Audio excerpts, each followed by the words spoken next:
The world that Julius Caesar was born into was one marked by division, tension, and unrest, a world on the edge of transformation, caught between the fading power of an ancient republic and the growing hunger for autocracy. Rome, as a city, was both majestic and vulnerable. Its streets, lined with grand structures and temples dedicated to its gods, echoed with the voices of the Senate, the cries of its citizens, and the footsteps of soldiers marching toward ever-expanding borders. But underneath this outward splendor, the Roman Republic was unraveling, its once sturdy foundations cracking under the weight of its internal conflicts. The Roman Republic, a political system built on the principles of shared power and the rule of law, had long been the envy of the ancient world. But by the time Julius Caesar entered the stage of history, the Republic was in the midst of a slow, painful decline. The Senate, the center of Rome's political life, was riddled with corruption, infighting, and an inability to respond effectively to the challenges facing the state. The powerful families of Rome, patricians with centuries of heritage and wealth, competed for dominance, each faction trying to outmaneuver the other for control of the Republic. At the heart of this instability was the growing gap between the ruling elite and the people of Rome. The Senate, while powerful, had become more and more disconnected from the concerns of the common people. Land redistribution, debts, and inequality were growing issues, creating unrest in the streets. The plebeians, ordinary citizens, farmers, soldiers, were increasingly dissatisfied with the political system. It was a Rome full of unrest, where the disparity between wealth and poverty, power and powerlessness, seemed to grow with each passing year. In this climate of uncertainty, ambition was a powerful force. It was an era where individuals had to choose whether to ally with powerful factions or strike out on their own, carving their own path to power. For many, like Julius Caesar, it was a time to make decisions that would either see them rise to greatness or fall into obscurity. Born into the patrician family of the Julii, Caesar's early life was marked by a sense of expectation, but also one of turbulence. His family, though ancient, was not particularly wealthy or influential compared to the towering figures of Roman politics. Yet, from an early age, Caesar demonstrated a natural aptitude for leadership, a fierce intelligence, and an ambition that would set him apart from his contemporaries. Rome, in the decades leading up to Caesar's birth, had experienced a series of significant changes. The Punic Wars, fought between Rome and Carthage, had expanded Rome's reach across the Mediterranean. The Republic had conquered vast lands, including Greece, Spain, and North Africa.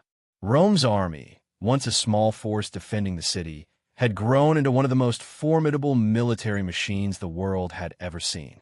But with this expansion came new problems: how to govern distant lands, how to manage the influx of wealth, and how to maintain the loyalty of an army that was now composed of men from all walks of life, rather than just the elite citizens. The influence of military generals had increased in this environment. As Rome's empire grew, so too did the power of its military leaders.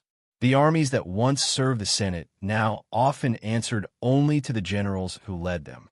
This shift in power dynamics set the stage for the eventual downfall of the Republic and the rise of men like Caesar, Pompey, and Crassus, the future members of the First Triumvirate, who would use their military successes and personal alliances to reshape Roman politics. As we think of the Rome Caesar was born into, we must also consider the deep cultural values that define the Romans. Roman society was grounded in the idea of virtus, a concept that blended courage, honor, and duty. This was not just a moral code, it was a way of life. From an early age, Roman children were taught to value honor and duty to the state, and these ideals would influence how men like Caesar viewed their place in the world. For Caesar, ambition was not just a desire for personal gain, but a sense of duty to reshape the Roman state into something better, stronger, more enduring. The political situation in Rome was not the only source of tension. Rome's enemies were growing stronger too. On its borders, the city faced threats from Germanic tribes in the north, as well as ongoing conflicts with other Mediterranean powers. Though Rome had expanded greatly, its military might had stretched thin, and internal political instability left the empire vulnerable. Rome's expansion had also made it a melting pot of different cultures, many of which were now demanding more influence in Roman life. These elements would eventually collide in ways that Caesar would have to navigate carefully throughout his life. To understand the man that Julius Caesar would become, it is crucial to appreciate the world in which he lived. This was a time of potential and peril, a time when the possibility of greatness existed, but so did the ever-present danger of failure. In this environment, it would be easy to imagine a young man with Caesar's ambition and intellect taking his place among the powerful men of Rome, either as a mere follower of established traditions or as a bold challenger to the status quo. His early life was one of both opportunity and danger. As he moved through the intricacies of Roman politics and military life, constantly balancing the competing demands of power and survival. As we step deeper into the story of Julius Caesar, we must remember the grand backdrop of his world, a world of grandeur and corruption, of valor and deceit, of glory and ruin. It is a world on the edge of collapse, yet full of endless possibilities for those with the ambition and the courage to seize them. Caesar's life would be a journey through this world, a journey that would reshape the destiny of Rome and ultimately change the course of history itself.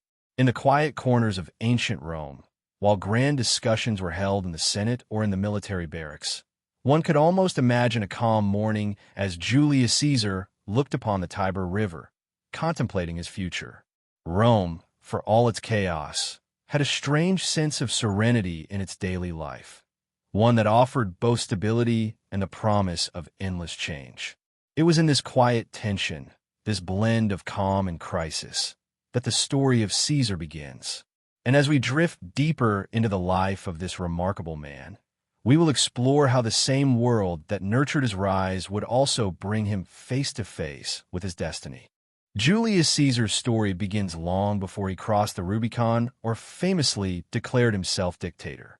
It begins in a small, privileged corner of Rome, with the birth of a child who would, in time, change the course of history. Born on July 12 or 13, 100 BCE, into the Julius family, Caesar was destined to be a part of the Roman elite. His family, though not as powerful or wealthy as some of Rome's other noble houses, had a long and distinguished history. The Julius claimed descent from Julius, the son of the legendary Trojan hero Aeneas, making them part of the mythic fabric of Rome itself.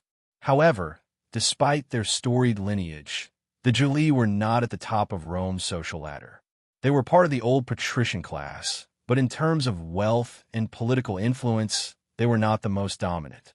From the very beginning, Caesar's life was shaped by the delicate balance between his noble heritage and the harsh realities of Roman society. As a child, Caesar would have grown up in an environment filled with ambition and expectation. His family, while not the wealthiest in Rome, was well respected, and their name carried weight. The Julius were part of the Roman aristocracy, a class of people that could trace their lineage back to the founding of Rome itself. They held positions in the Senate and other political offices and were accustomed to the trappings of power. Yet, despite their prestige, they were not immune to the dangers and challenges that came with living in such a volatile political climate. As a boy, Julius Caesar would have been aware of the complexities of Roman society. His early education, though primarily focused on the virtues of Roman nobility, honor, duty, and respect for tradition, would have also exposed him to the political machinations that defined Roman life. The republic that Caesar was born into was not one of stability. Rather, it was a republic in crisis, teetering on the edge of a dramatic transformation. Rome was a city divided between the old, aristocratic ruling class, the plebeians, who were the common people, and the growing power of generals who sought to assert their influence over the Senate. These political dynamics would have been part of the very air that young Caesar breathed, shaping his worldview and his understanding of power. In Caesar's youth, the Roman Republic was increasingly unstable. The Senate, which had once been the center of Roman political life, was filled with corruption and personal vendettas. The political system was built on a delicate balance of power between different factions, but it was becoming clear that this balance was beginning to crumble. Civil strife was becoming a common occurrence, and the traditional systems of power were being questioned by new forces. Military leaders like Marius and Sulla, whose ambitions were pushing Rome towards more authoritarian rule. As a boy, Caesar would have witnessed the consequences of these conflicts. Rome was in the midst of social unrest, with the lower classes growing disillusioned with the political elite. Rome's conquest of new territories had brought wealth, but it had also brought instability, as soldiers and generals became more influential than ever before. In this environment, it was clear that a new kind of leader would be required to navigate the changing world. Caesar's family had its own political struggles during his childhood. His father, Gaius Julius Caesar, served as a praetor, a high-ranking official in the Roman government, but he died when Julius was just a teenager. His death would have had a profound impact on the young Caesar, leaving him without a father figure at a crucial time in his life. Caesar's mother, Aurelia, played a significant role in his upbringing, and she was known for her wisdom, strength, and dignity. It is said that she kept her son grounded during the turbulent years of his youth, and her influence on him cannot be overstated. While Caesar's father may have been absent, his mother ensured that he received a well-rounded education that would serve him well in the years to come. Despite the early loss of his father, Caesar's mother would have instilled in him the ideals of Roman virtue, honor, duty, and courage that would remain with him throughout his life. In his early years, Caesar likely spent time in the company of other boys from noble families, where he would have been trained in the arts of rhetoric, philosophy, and public speaking. These skills were crucial for any Roman who hoped to rise through the political ranks, and Caesar would have understood their importance from a young age. In a society where personal influence and public speaking could make or break a political career, Caesar's natural aptitude for oratory became one of his defining traits. His eloquence in speech, combined with his keen intellect and ambition, would prove to be an invaluable asset throughout his life. In this period, Rome was a city of constant conversation, debates in the Senate, public speeches in the Forum, and personal interactions that were as much about persuasion as they were about power. Caesar, from an early age, would have learned how to navigate this world of words and rhetoric, understanding that the art of persuasion was just as important as any military conquest.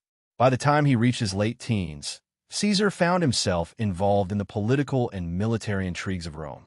He was elected to the position of military tribune, one of the lower-ranking offices in the Roman army, but an office that would expose him to the power structures of Rome's military elite. This early military service would prove to be critical in shaping his future. While in his 20s, Caesar faced personal and professional challenges that pushed him into the military and political limelight. His allegiance to the popular faction of the time, those who sought to elevate the power of the people over the Senate, made him a target for his political enemies. At one point, Caesar's life was threatened by the conservative faction, and he fled Rome to avoid execution. It was a turbulent time, and it seemed that Rome's political unrest would not allow anyone to rise to power without facing significant personal risks. But Caesar's response to these challenges would mark him as different from other young men of his station. Rather than retreating in fear, he embraced the political struggle, using it as an opportunity to build alliances and gain influence. In the years following his early military career, Caesar would continue to rise, first as a quaestor, a financial officer, then as an aedile, a magistrate responsible for public games and infrastructure, and eventually as a praetor, a high-ranking judicial officer. Each step in his career brought him closer to the ultimate goal he harbored in his heart, the consulship, the highest office in the Roman Republic. But more importantly, each position he held allowed him to solidify his reputation as a man of ambition and talent. The more Caesar climbed the political ladder, the more he understood the importance of forming relationships with other powerful men. While many politicians in Rome were content to rely on traditional political factions, Caesar sought to create his own alliances that would one day form the foundation for his rise to power. Throughout these formative years, Caesar's experiences, his education, his family dynamics, his military service, and his early political career shaped him into the man he would become. Rome's social and political upheaval only fueled his ambition, and his drive to secure a place at the pinnacle of Roman society never wavered. His youth was not marked by ease or comfort, but by the constant reminder that in Rome, power was something that had to be fought for, even by the most talented and ambitious individuals. It was in the crucible of this restless, turbulent society that Julius Caesar learned the lessons that would carry him through the challenges of his adult life, setting him on a path that would ultimately lead him to the top of the Roman world. In the quiet, turbulent streets of Rome, Caesar's early life unfolded like a series of small, crucial steps toward greatness. His early years were not filled with the grand conquests and dramatic political upheavals that would come later in his life, but they were filled with the formative experiences that would shape him into the leader he was destined to become. As he gazed upon the city of Rome, a city of grandeur, filled with ambition and conflict, it must have been clear to him, even then, that the world was changing and that he had a role to play in that transformation. By the time Julius Caesar reached his early 20s, the course of his life was set. He had inherited not only a noble name, but a burning ambition to rise through the ranks of Roman society. However, this ambition was not merely the desire for personal power. It was a desire to reshape the very political fabric of Rome itself. The Republic, in its final days, was riddled with corruption, factionalism, and a dangerous discontent among its people. For Caesar, the Republic's weaknesses were both an obstacle and an opportunity, a challenge to overcome and a stage to claim. He began to understand early on that in Rome, the road to power was not simply about connections or wealth. It was about securing alliances, proving your worth, and perhaps most importantly, knowing when to act decisively. Caesar's initial entry into public life was far from grand, yet every step he took was one of strategic importance. He began his political career as a military tribune, a relatively junior officer in the Roman army. For most young men of his class, this would have been a way to gain military experience and increase their social standing. But for Caesar, it was an opportunity to observe the inner workings of the army and its relationship with the political elite. He would have quickly recognized the power that military commanders wielded, not just in the battlefield, but in shaping the political landscape of Rome itself. For Rome's generals were not merely warriors. They were kings in waiting, with armies that were loyal not to the Senate, but to their individual commanders. This realization would lay the foundation for Caesar's future military strategy, where loyalty to the general would ultimately become more important than loyalty to the state. While Caesar was rising through his early political offices, including his role as quaestor and later aedile, he began to build crucial political alliances. This was a time of intense political maneuvering in Rome. The Senate, the traditional center of Roman power, was filled with factions, each with its own agenda and its own vision of what Rome should become. The populares, a political faction that championed the rights of the plebeians, the common people, had grown increasingly popular, and Caesar, who had always understood the power of public opinion, was quick to align himself with this group. By doing so, he not only ensured that he would have the support of Rome's lower classes, but also positioned himself as an adversary to the conservative optimates, the traditionalist faction that held sway in the Senate. Caesar's popularity among the people of Rome was no accident. He had an uncanny ability to connect with the public, to present himself as a man of the people, despite his aristocratic background. As aedile, he organized public games and festivals that were not just for entertainment, but were political tools. By using public events to gain favor with the masses, he ensured that his name was on everyone's lips. But beyond these efforts to appeal to the people, Caesar's true genius lay in his understanding of the larger political currents of Rome. While others in the Senate jockeyed for influence within the traditional structures, Caesar understood that true power lay not in the Senate's hallowed chambers, but in the hearts and minds of Rome's citizens. At the same time, Caesar's ambitions were not limited to the political sphere. He began to see the potential of the military as a tool to to further his goals. His military career took off in earnest when he was appointed to serve as a legatus, a senior officer in the Roman army. In this position, Caesar was sent to the eastern Mediterranean, where Rome was engaged in campaigns against pirates and various client states. It was here that Caesar's military brilliance began to emerge. He was not content merely to follow orders. Instead, he sought to take initiative, leading his troops with skill and charisma, earning their respect and loyalty in ways that set him apart from other commanders. Caesar's early military service in the East was pivotal in shaping his view of Roman politics. He realized that the traditional mechanisms of power in Rome, the Senate, the consuls, the magistracies, were increasingly ineffective at dealing with the challenges facing the Republic. In the Eastern Mediterranean, Caesar encountered a different kind of leadership, one that combined military prowess with political acumen. His time in the army gave him first-hand experience of the loyalty that soldiers had toward their generals, a loyalty that was often greater than their loyalty to the state itself. Caesar began to build his reputation as a leader who could inspire such loyalty, and this would serve him well in the years to come. However, Caesar's rise was not without its obstacles. Upon returning to Rome, he faced a significant political challenge. The conservative optimates, who dominated the Senate, saw Caesar's growing influence as a threat to their authority. Caesar's decision to align himself with the populace had made him many enemies, particularly among the Senate's ruling elite. In a moment of political crisis, Caesar was even forced to leave Rome, as his enemies sought to have him executed for his political affiliations and actions. But far from deterring him, this period of exile only hardened Caesar's resolve.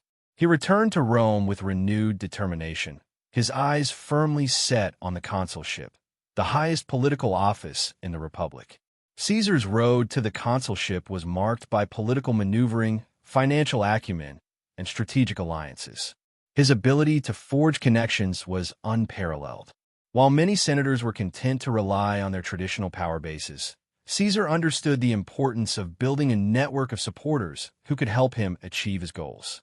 One of his most important alliances during this time was with Crassus, one of Rome's wealthiest men, and Pompey, a brilliant military general.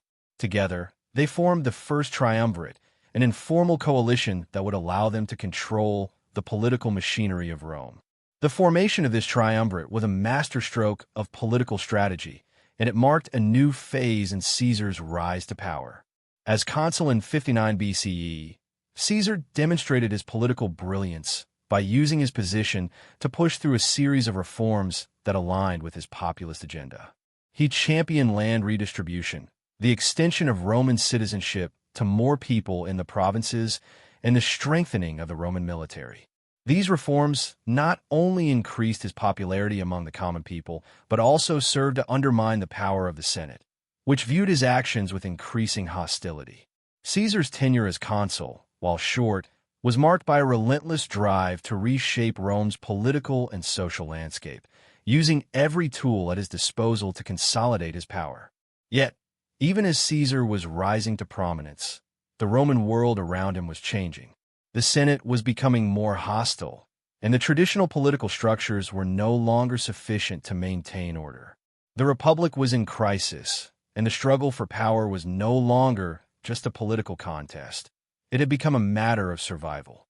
Caesar, ever the pragmatist, understood that the traditional ways of the Republic could no longer provide the stability Rome needed. The old political systems were crumbling under the weight of corruption, factionalism, and a military that had grown too powerful for the Senate to control. In this environment, Caesar's ambition would lead him to pursue ever greater power, eventually setting the stage for the momentous events that would forever alter the course of Roman history. As Caesar's power grew, so did the stakes.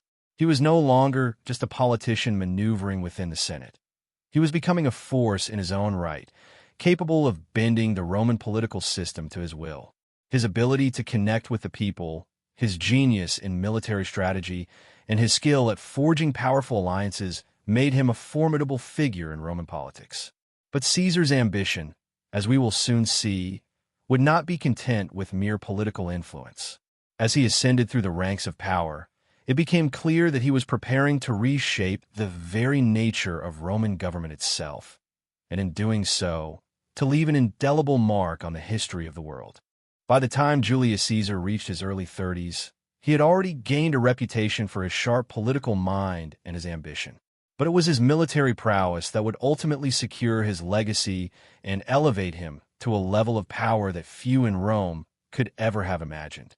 Caesar's journey from a political figure to a military genius began with his command in Gaul, an area that had long been a source of concern for Rome, a region full of tribes and cultures resistant to Roman rule. But for Caesar, this was not merely an assignment. It was a pivotal moment that would determine the course of his life and reshape the destiny of the Roman Empire itself. The Gaulish Wars, known as the Gallic Wars, began in 58 BCE when Caesar, after securing his position as consul and subsequently being appointed to the governorship of Gaul, found himself in charge of a large Roman army. This assignment came at a time when the Republic was already under strain, both from external threats and internal conflict. Caesar knew that his career depended not just on political success, but on military success as well. The provinces of Gaul, which included modern-day France, Belgium, and parts of Switzerland and Germany, were seen by many in Rome as a backwater, important for Rome's expansion, but not as prestigious or immediate as the wars against Carthage or the Parthians. However, Caesar saw an opportunity to prove his mettle as a general, and he quickly set his sights on expanding Rome's influence in the region. His campaign in Gaul was marked by remarkable speed and audacity. Caesar's first task was to deal with a series of Germanic tribes that had crossed the Rhine River into Gaul. These tribes, led by the powerful chieftain Ariovistus, posed a direct threat to Roman interests in the region. Caesar did not hesitate. He swiftly marshaled his forces, crossed the Rhine, and engaged the Germans in a series of confrontations that culminated in their defeat. Caesar's ability to move quickly, decisively, and with precision in these early battles helped establish his reputation as a general who could not only defeat enemies, but do so with an efficiency that seemed almost supernatural. This victory in the early stages of the Gallic Wars was crucial for Caesar's rise. It gave him credibility not just as a political leader, but as a military strategist of great renown. But the challenges in Gaul were far from over. Caesar's campaign soon expanded to include a broad range of military and diplomatic operations. The Gallic tribes were diverse and fragmented, and while some of them welcomed Roman rule, others fiercely resisted it. One of the most famous and notable tribes to resist Roman invasion was the Helvetii, a Celtic tribe that sought to migrate westward into Roman territory. In 58 BCE, Caesar responded with a campaign that would become one of the most famous in his military career. The campaign against the Helvetii demonstrated Caesar's characteristic blend of military genius and political foresight. Rather than simply defeating the tribe in battle, Caesar took a longer view of the situation, leveraging diplomacy and strategy to achieve his objectives. By manipulating the timing of his forces and using intelligence to predict the movements of the Helvetii, he was able to trap them in a position where they had no choice but to surrender. This early victory added to his growing reputation and demonstrated that Caesar was more than capable of handling the complex political and military situations he would encounter in Gaul. As Caesar's campaign in Gaul continued, his military brilliance only became more evident. His soldiers, who were already loyal to him for his charisma and leadership, began to view him with almost mythic respect. Caesar's approach to warfare was not just about winning battles. It was about inspiring his men, ensuring their loyalty, and making them feel as though they were part of something larger than themselves. Unlike many Roman generals, Caesar was deeply involved in the daily lives of his soldiers. He lived with them in camps, shared their hardships, and fought alongside them on the front lines. His soldiers, in turn, were willing to follow him to the ends of the earth, knowing that Caesar would not ask them to do anything he wasn't willing to do himself. This bond between Caesar and his troops was vital, and it became one of his most powerful assets throughout the Gallic Wars. One of the defining features of Caesar's military campaigns was his ability to quickly adapt to changing circumstances. Unlike other generals who relied on rigid military tactics, Caesar was flexible, willing to adjust his strategies depending on the situation. His swift response to the Germanic incursions, his ability to move quickly to counter the Helvetii, and his subsequent campaigns against the various Gallic tribes demonstrated that he was a general who could think on his feet, change course when necessary, and outmaneuver his opponents at every turn. Perhaps the most famous of these campaigns was Caesar's conflict with Vercingetorix, the chieftain of the Arverni tribe in central Gaul. Vercingetorix managed to unite the Gallic tribes in a final stand against Caesar's forces, presenting a formidable challenge. The Battle of Alesia, fought in 52 BCE, was the culmination of this conflict and one of the most impressive military victories in history.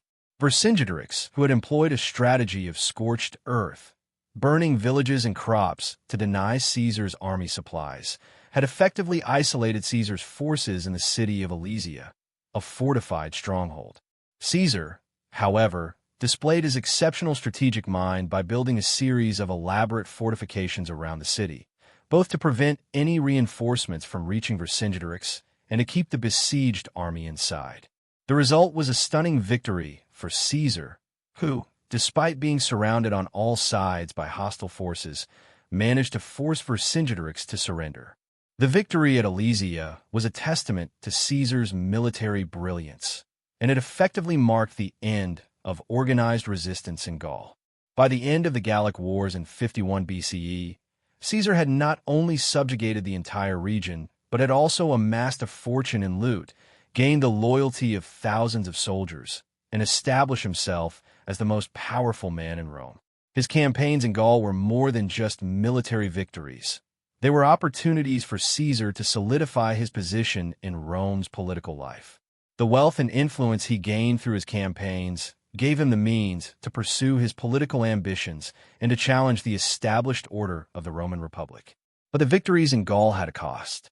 Caesar's growing power, particularly his ability to command such a large, loyal army, made him increasingly unpopular among the Roman elite, particularly the Senate. While the people of Rome celebrated his victories, the traditional aristocracy saw him as a threat to their power. The Senate's leaders, particularly Pompey and the Optimates, grew wary of Caesar's increasing influence. The tension between Caesar and the Senate would soon reach a breaking point, and the military successes that had made him a hero in the eyes of the people would soon set the stage for a conflict that would change Rome forever. Caesar's time in Gaul proved to be a defining period in his life, not only as a military commander, but also as a statesman.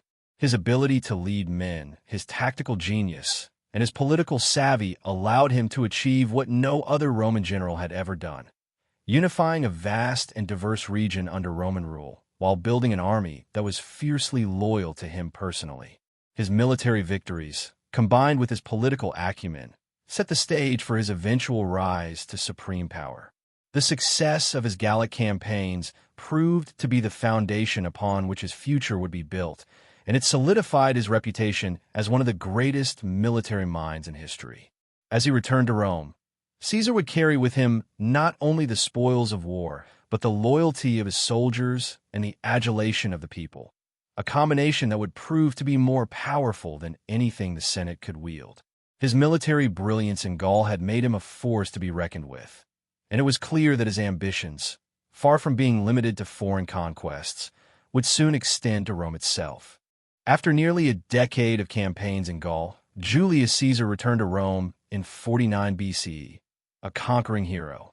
His military success had earned him the admiration of the people, the loyalty of his soldiers, and immense wealth. His triumph was not just a victory over the Gallic tribes, but a victory over the very political system that had once seemed so impenetrable. Yet, despite the adulation that greeted him upon his return, Caesar's arrival in Rome was not just a moment of celebration. It was a harbinger of change, a turning point that would signal the end of the Roman Republic and the beginning of a new era. In the midst of the public rejoicing, there was a quiet unease among the political elite.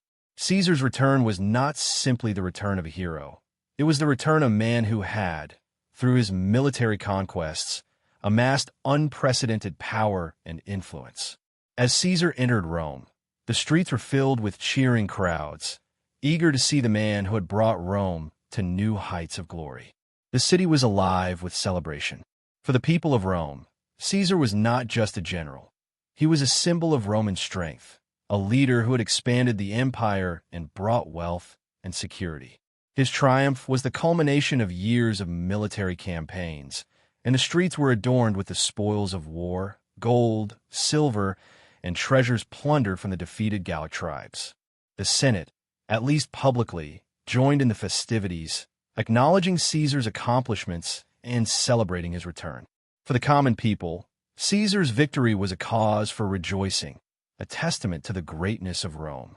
But beneath the surface of this jubilant celebration lay a growing tension. For the Roman aristocracy, Caesar's success in Gaul represented a serious challenge to their power. They had watched as Caesar's popularity grew, and they had seen how his army's loyalty to him had become a defining feature of his career. The Senate, once the most powerful political body in Rome, had been reduced to a shadow of its former self, unable to control the forces that were sweeping through the Republic.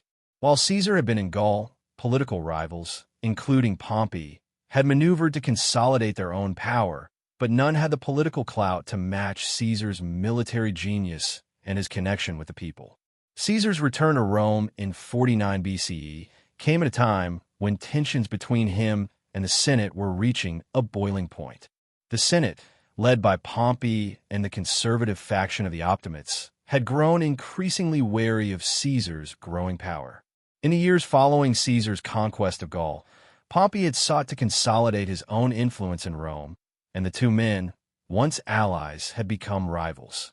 Pompey had secured the support of the Senate, and together with Crassus, they formed the First Triumvirate, a political alliance designed to balance the power of the Senate. However, Crassus's death in 53 BCE, followed by Pompey's growing alignment with the Senate's conservative faction, left Caesar increasingly isolated. His continued success in Gaul only made him a threat to those who sought to protect the traditional power structures of the Republic. The culmination of this tension came in 49 BCE, when the Senate, fearful of Caesar's growing influence, ordered him to disband his army and return to Rome as a private citizen. The Senate's decision was a direct challenge to Caesar's authority, and it was a challenge he could not ignore. Caesar, in turn, faced a crucial choice: to comply with the Senate's demand and risk the loss of his power, or to defy the Senate and march on Rome, effectively declaring war on the Republic. Caesar's decision to cross the Rubicon River with his army, a move that symbolized his break with the Senate, was both a personal and political gamble. The phrase "crossing the Rubicon" has since become synonymous with making a decisive and irreversible decision. And for Caesar, this was the moment when he chose to abandon the old system of Roman politics. With his legion behind him, he marched south toward Rome, confident in his military strength and aware of the political ramifications of his actions. Caesar understood that this was not just a military campaign. It was a battle for the future of Rome itself. As Caesar's army marched toward the city, Pompey and the Senate were left with little choice but to flee. They could not match Caesar's military strength, and so they retreated to the eastern provinces, where they would attempt to rally support. The Senate's flight marked a dramatic shift in the balance of power in Rome. Caesar had effectively captured the city without a fight. Yet, even with his success in Rome, Caesar was keenly aware that his victory was not yet complete. The Senate might have fled, but its power still lingered in the form of its influence over Rome's political structures. Caesar's next challenge was to consolidate his power, eliminate his rivals, and secure his position as the leader of the Roman world. Upon his arrival in Rome, Caesar set about consolidating his control over the city. He was careful to maintain the appearance of respect for the Senate and the Republic, even though his actions were fundamentally altering the Republic structure. He secured a series of reforms that would increase his power, including the appointment of loyalists to key positions in government and the army. Caesar also pushed for laws that would redistribute land to the poor and grant citizenship to the provinces, a move that further solidified his popularity among the masses. These reforms were not only a way to secure his own political future, but also a way to further weaken the traditional power structures of Rome. Despite the outward appearance of unity, Caesar's position in Rome remained precarious. His rivals, Pompey and the Senate, were not going to give up without a fight. The next phase of the struggle for power would come in the form of the Civil War, a war that would pit Caesar against the forces loyal to Pompey and the Senate. But for now, Caesar's return to Rome had cemented his status as the most powerful man in the city. His military triumphs had given him the resources, the army, and the popular support necessary to challenge the old political order. In the midst of the political turmoil, Caesar's return was also a personal triumph. He had achieved what few Roman generals had ever accomplished. He had conquered a vast territory and expanded Rome's influence beyond the frontiers of the Mediterranean. But more than that, Caesar had proven himself to be a master of military strategy, political maneuvering, and personal charisma. His return to Rome was not just a moment of military celebration, but the beginning of a new phase in his career, one that would eventually lead him to become the dictator of Rome and the architect of the Roman Empire. Rome rejoiced in its conqueror, but behind the celebration was a sense of unease. Caesar's triumphs, while celebrated by the people, marked the beginning of the end for the Roman Republic. His rise to power, though a product of his military genius and political brilliance, was also a reflection of the Republic's inability to adapt to the changing needs of the Roman state. The Senate, once the cornerstone of Roman politics, had been reduced to a powerless institution, and Caesar's actions were a clear sign that the old political order could no longer sustain itself. His return to Rome, though welcomed by many, was a portent of the deep changes that were about to sweep through the Republic, forever altering the course of Roman history.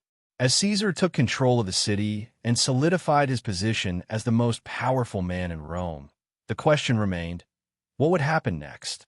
The seeds of the Civil War had been sown, and Caesar's return was just the beginning of a larger, more turbulent struggle for the soul of Rome. The Republic, in all its glory and decay, was at a crossroads, and Caesar, now at the height of his power, would soon set the stage for a dramatic and irrevocable transformation. The moment Julius Caesar crossed the Rubicon and marched on Rome in 49 BCE, the fate of the Roman Republic was sealed. What followed was the eruption of a bitter and violent civil war, pitting Caesar against the forces loyal to Pompey and the Senate. This war was not just a contest for political control of Rome. It was a struggle for the very soul of the Republic. Caesar's bold move had effectively broken the fragile balance that had kept the Roman political system intact for centuries. Now, with Rome's old guard in retreat, the stage was set for a conflict that would redefine Rome's future and change the course of history. The conflict was not just a military one. It was a battle of ideologies. On one side stood Caesar, the man who had gained immense popularity through his military conquests and his populist policies. He was not just a general. He was a symbol of change, a figure who promised a new Rome, one that was more egalitarian, more inclusive, and more focused on the needs of the people. On the other side stood Pompey, once an ally of Caesar, but now his rival, and the conservative Senate. Pompey, supported by the traditionalist faction, was a defender of the old ways, a proponent of the aristocratic values that had governed Rome for centuries. The Senate, too, was unwilling to relinquish its control over Roman politics. For them, Caesar's rise represented a threat to their power, a move toward monarchy and dictatorship in a republic that prided itself on shared governance. As Caesar advanced into Italy, the Senate and Pompey were forced to retreat to the eastern provinces, where they hoped to regroup and mount a counterattack. Pompey's army, though large and well-trained, was disorganized and divided. Pompey had the advantage of experience, but Caesar had the loyalty of his soldiers, who admired him for his leadership and his ability to inspire them in the face of adversity. Caesar's army, though smaller in number, was fiercely loyal, and their devotion to him was one of the key reasons for his eventual success. Caesar's early victories were swift and decisive. His first major confrontation came at the Battle of Pharsalus in 48 BCE, where Caesar faced Pompey's forces in a decisive clash. Despite being outnumbered, Caesar's tactical brilliance and his ability to read the battlefield allowed him to outmaneuver Pompey's forces. Pompey, who had once been the most powerful man in Rome, was defeated in a crushing blow. The victory was not just a military triumph. It was a psychological one. Pompey, after his defeat, fled to Egypt, hoping to rally support and regroup. Caesar, however, was quick to follow, eager to capitalize on his momentum. Pompey's flight to Egypt was a turning point in the civil war, one that would lead to a dramatic chain of events. Upon arriving in Egypt, Pompey was murdered by agents of the Egyptian king, Ptolemy XIII, who sought to gain Caesar's favor by eliminating Pompey. When Caesar arrived in Alexandria and learned of Pompey's death, he was deeply disturbed. Although he and Pompey had been rivals, Caesar had never intended for Pompey to meet such a violent end. Pompey's murder would become a point of contention, deepening the rift between Caesar and the remnants of Pompey's supporters. In Egypt, Caesar became embroiled in the political struggles of the Egyptian court. The kingdom of Egypt was in turmoil at the time, with a power struggle between the young King Ptolemy XIII and his sister, Cleopatra. Caesar, ever the opportunist, saw this as a chance to further consolidate his power. He threw his support behind Cleopatra, who had been exiled by her brother, and helped her reclaim the throne. The famous meeting between Caesar and Cleopatra, which would later be immortalized in art and literature, marked the beginning of a personal and political alliance that would have far-reaching consequences. Caesar's relationship with Cleopatra not only solidified his position in Egypt, but also provided him with a powerful ally in the Eastern Mediterranean. With Pompey's death and his forces scattered, Caesar turned his attention back to Rome. Despite his victories, he faced mounting opposition from within the Senate, where many still viewed him as a threat to the Republic. Caesar, however, understood that in order to maintain his control over Rome, he needed to appease both the people and the political elite.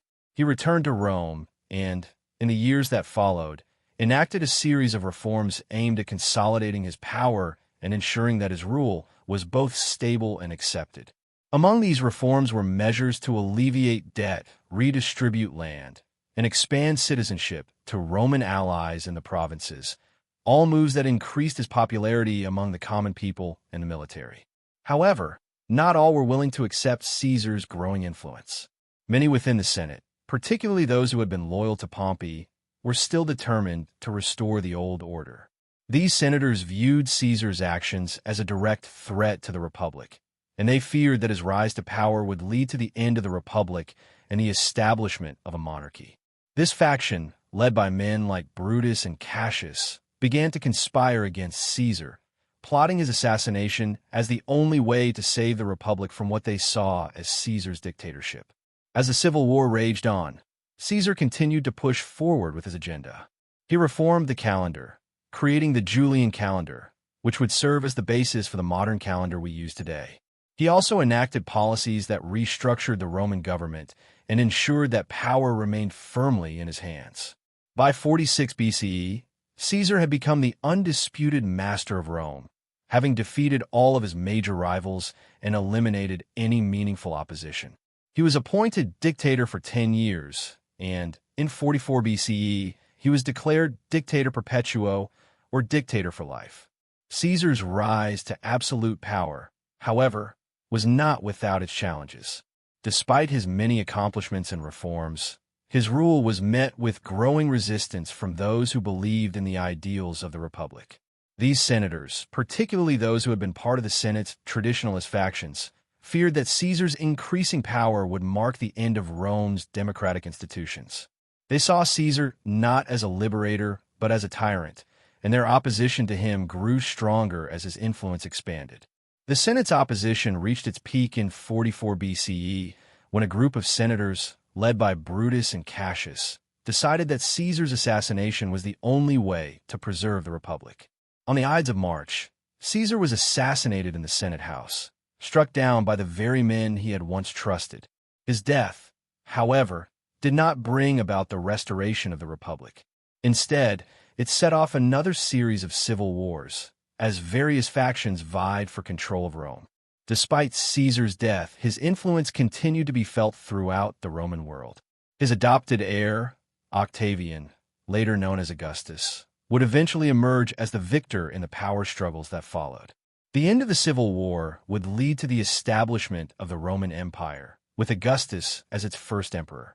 Caesar's death marked the end of the Roman Republic, but also set the stage for the rise of an empire that would dominate the Mediterranean world for centuries.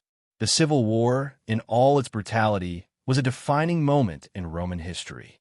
It marked the end of the Roman Republic, which had been founded on the ideals of shared power and democracy, and the beginning of a new era, one where individual leaders like Caesar would rise to prominence and reshape the future of the Roman world. Caesar's actions during the Civil War, his reforms, and his eventual assassination set the stage for the transition from a republic to an empire, forever altering the course of Roman history. The assassination of Julius Caesar on the Ides of March in 44 BCE sent shockwaves throughout Rome and the entire Roman world.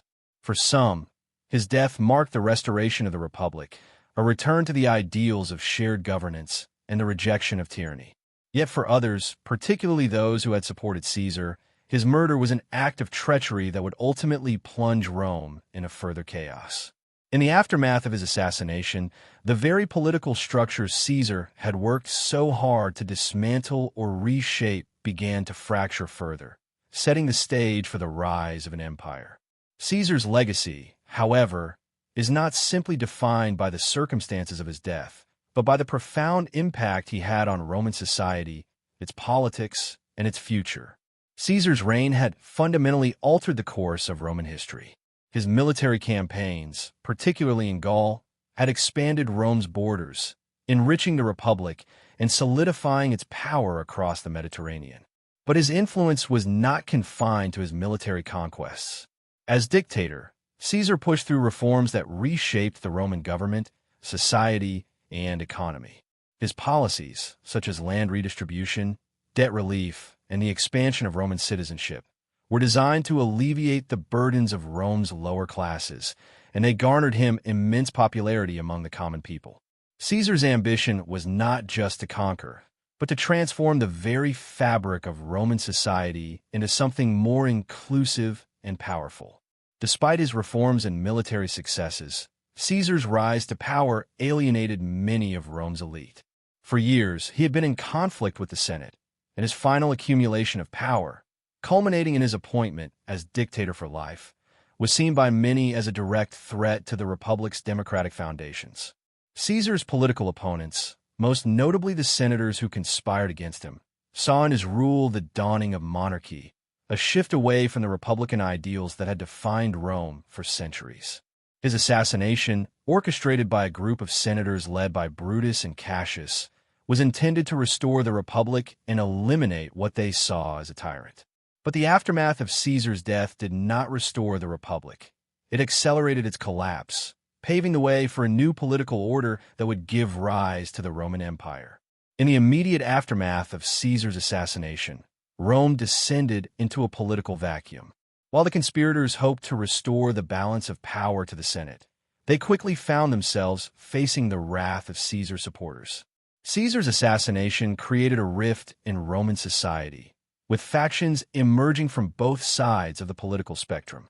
His loyalists, including his adopted son Octavian, later Augustus, Mark Antony, and Lepidus, formed the Second Triumvirate, a coalition designed to avenge Caesar's death and consolidate power. The triumvirs sought to suppress those who had been involved in the assassination, and their brutal pursuit of the conspirators culminated in the deaths of Brutus, Cassius, and many others who had been associated with the plot. While the conspirators may have believed they had saved the Republic, their actions triggered a series of civil wars that would eventually lead to the end of the Republic altogether. The death of Caesar did not lead to the return of power to the Senate. Instead, it set off a power struggle between Caesar's supporters and those who opposed him. The civil war that followed Caesar's assassination was a defining moment in Roman history. The political and military struggles of the next few years were fought between Octavian, Antony, and Lepidus on one side, and those who sought to restore the old order on the other.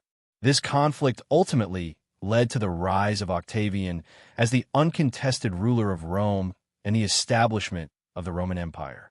But Caesar's influence did not end with his death. His policies, reforms, and vision for Rome continued to shape the direction of Roman politics long after he was gone. His military conquests and the wealth they brought to Rome ensured that the Republic's power remained intact, at least in the short term. But his assassination also revealed the deep flaws in the Republican system. Caesar's death marked the end of the Roman Republic in practice, though not in name. The Senate, despite its initial attempts to reassert control, was never able to regain its former power. Instead, Caesar's legacy was carried forward by those who had been loyal to him, most notably Octavian, who would go on to become the first Roman emperor, Augustus. In a sense, Caesar became a martyr to those who had supported his vision of a stronger, more centralized Roman state. His supporters viewed his assassination as a tragic event, a moment when Rome had lost its chance to fulfill its potential under his leadership. For these people, Caesar's death was the beginning of the end for the Republic, a republic that had been crumbling under the weight of internal strife and external pressures long before Caesar's rise. His assassination was not the salvation of Rome, but the catalyst for its transformation into an empire. Caesar's martyrdom only added to his legendary status. After his death, his image became iconic. He was deified by his supporters and, in time, even formally declared a god by the Roman state. His deification further cemented his status as an almost mythical figure in Roman history, one whose influence transcended the mortal realm. The phrase Caesar divi filius, Caesar, son of a god, would become an official title for the emperors who succeeded him, further entwining his legacy with the imperial system that arose in the wake of his death. Augustus, Caesar's adopted heir, used his connection to the divine Julius Caesar to bolster his own legitimacy and to create a new political order, one that would last for centuries. While Caesar's physical life came to a violent and abrupt end, his political and cultural legacy continued to evolve long after his death. His reforms, particularly in the realm of government and citizenship, helped to lay the foundation for the Roman Empire. His military tactics and strategies continued to be studied by generations of military leaders, and his political career became a model for future rulers. His life and death, in many ways, foreshadowed the challenges and complexities of power in Rome. Caesar's ambition, vision, and charisma had brought him to the pinnacle of power, but it was the nature of his rule, his concentration of authority, and his disregard for the traditional limits on power that ultimately led to his assassination.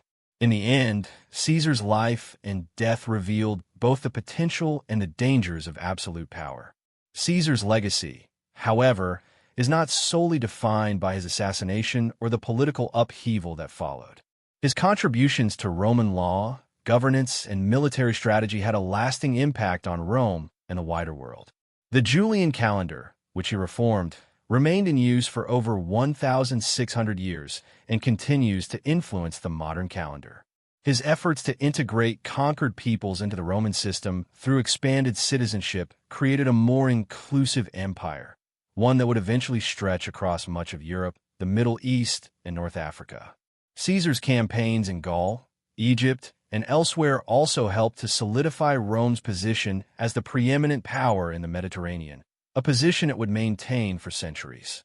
In many ways, Julius Caesar's life embodies the complexity of power itself. His rise from humble beginnings to the pinnacle of Roman authority was marked by intelligence, ambition, and strategic brilliance. His reforms and his military conquests brought him the support of the people and the loyalty of his soldiers, but they also made him enemies among the political elite. His death, while a tragic moment for his supporters, ultimately accelerated the transformation of Rome into an empire. Caesar's legacy is a study in contrasts. The ultimate republican figure who became the symbol of monarchy, a champion of the people whose ambition ultimately led to his downfall, a reformer whose death marked the end of the very political system he had sought to transform. Through all of this, Julius Caesar remains one of the most influential figures in history, a man whose actions, both great and controversial, continue to shape the world long after his death. After Julius Caesar's assassination in 44 BCE, Rome was thrust into a period of uncertainty, chaos, and civil war. His death had left a power vacuum, and although the conspirators believed they had restored the Roman Republic, they soon found themselves facing the overwhelming might of Caesar's loyalists. Among those loyal to Caesar was his adopted heir, Gaius Octavius, a young man with little political experience but immense ambition. Octavius, later known as Augustus, would navigate the turbulent waters of Roman politics, defeat his rivals, and ultimately rise to become the first emperor of Rome, marking the end of the Republic and the beginning of the Roman Empire. Born in 63 BCE to a relatively minor branch of the Julii family, Octavian, as he was initially known, was the great-nephew of Julius Caesar. His mother, Asia, was the daughter of Caesar's sister, Julia. Though his family was aristocratic, Octavian's early life was far from the path to power that his name would later suggest. His connection to Julius Caesar, however, was about to change his destiny. In Caesar's will, he adopted Octavian as his son and heir, an act that would forever alter the trajectory of Roman history. When Caesar was assassinated, Octavian, at the age of 18, found himself thrust into the political maelstrom of Rome, his inheritance not just a fortune, but a complex political legacy. At first glance, Octavian's prospects seemed unlikely.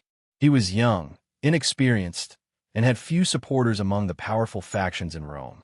However, Octavian had one advantage.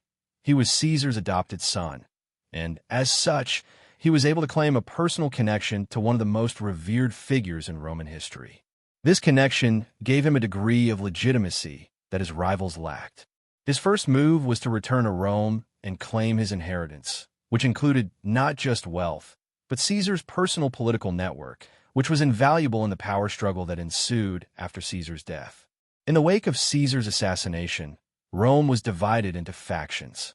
On one side stood the forces loyal to Caesar, including his close allies Mark Antony, a skilled general and statesman, and Lepidus, a member of the Second Triumvirate, a political alliance formed by the three men to avenge Caesar's murder and secure their power.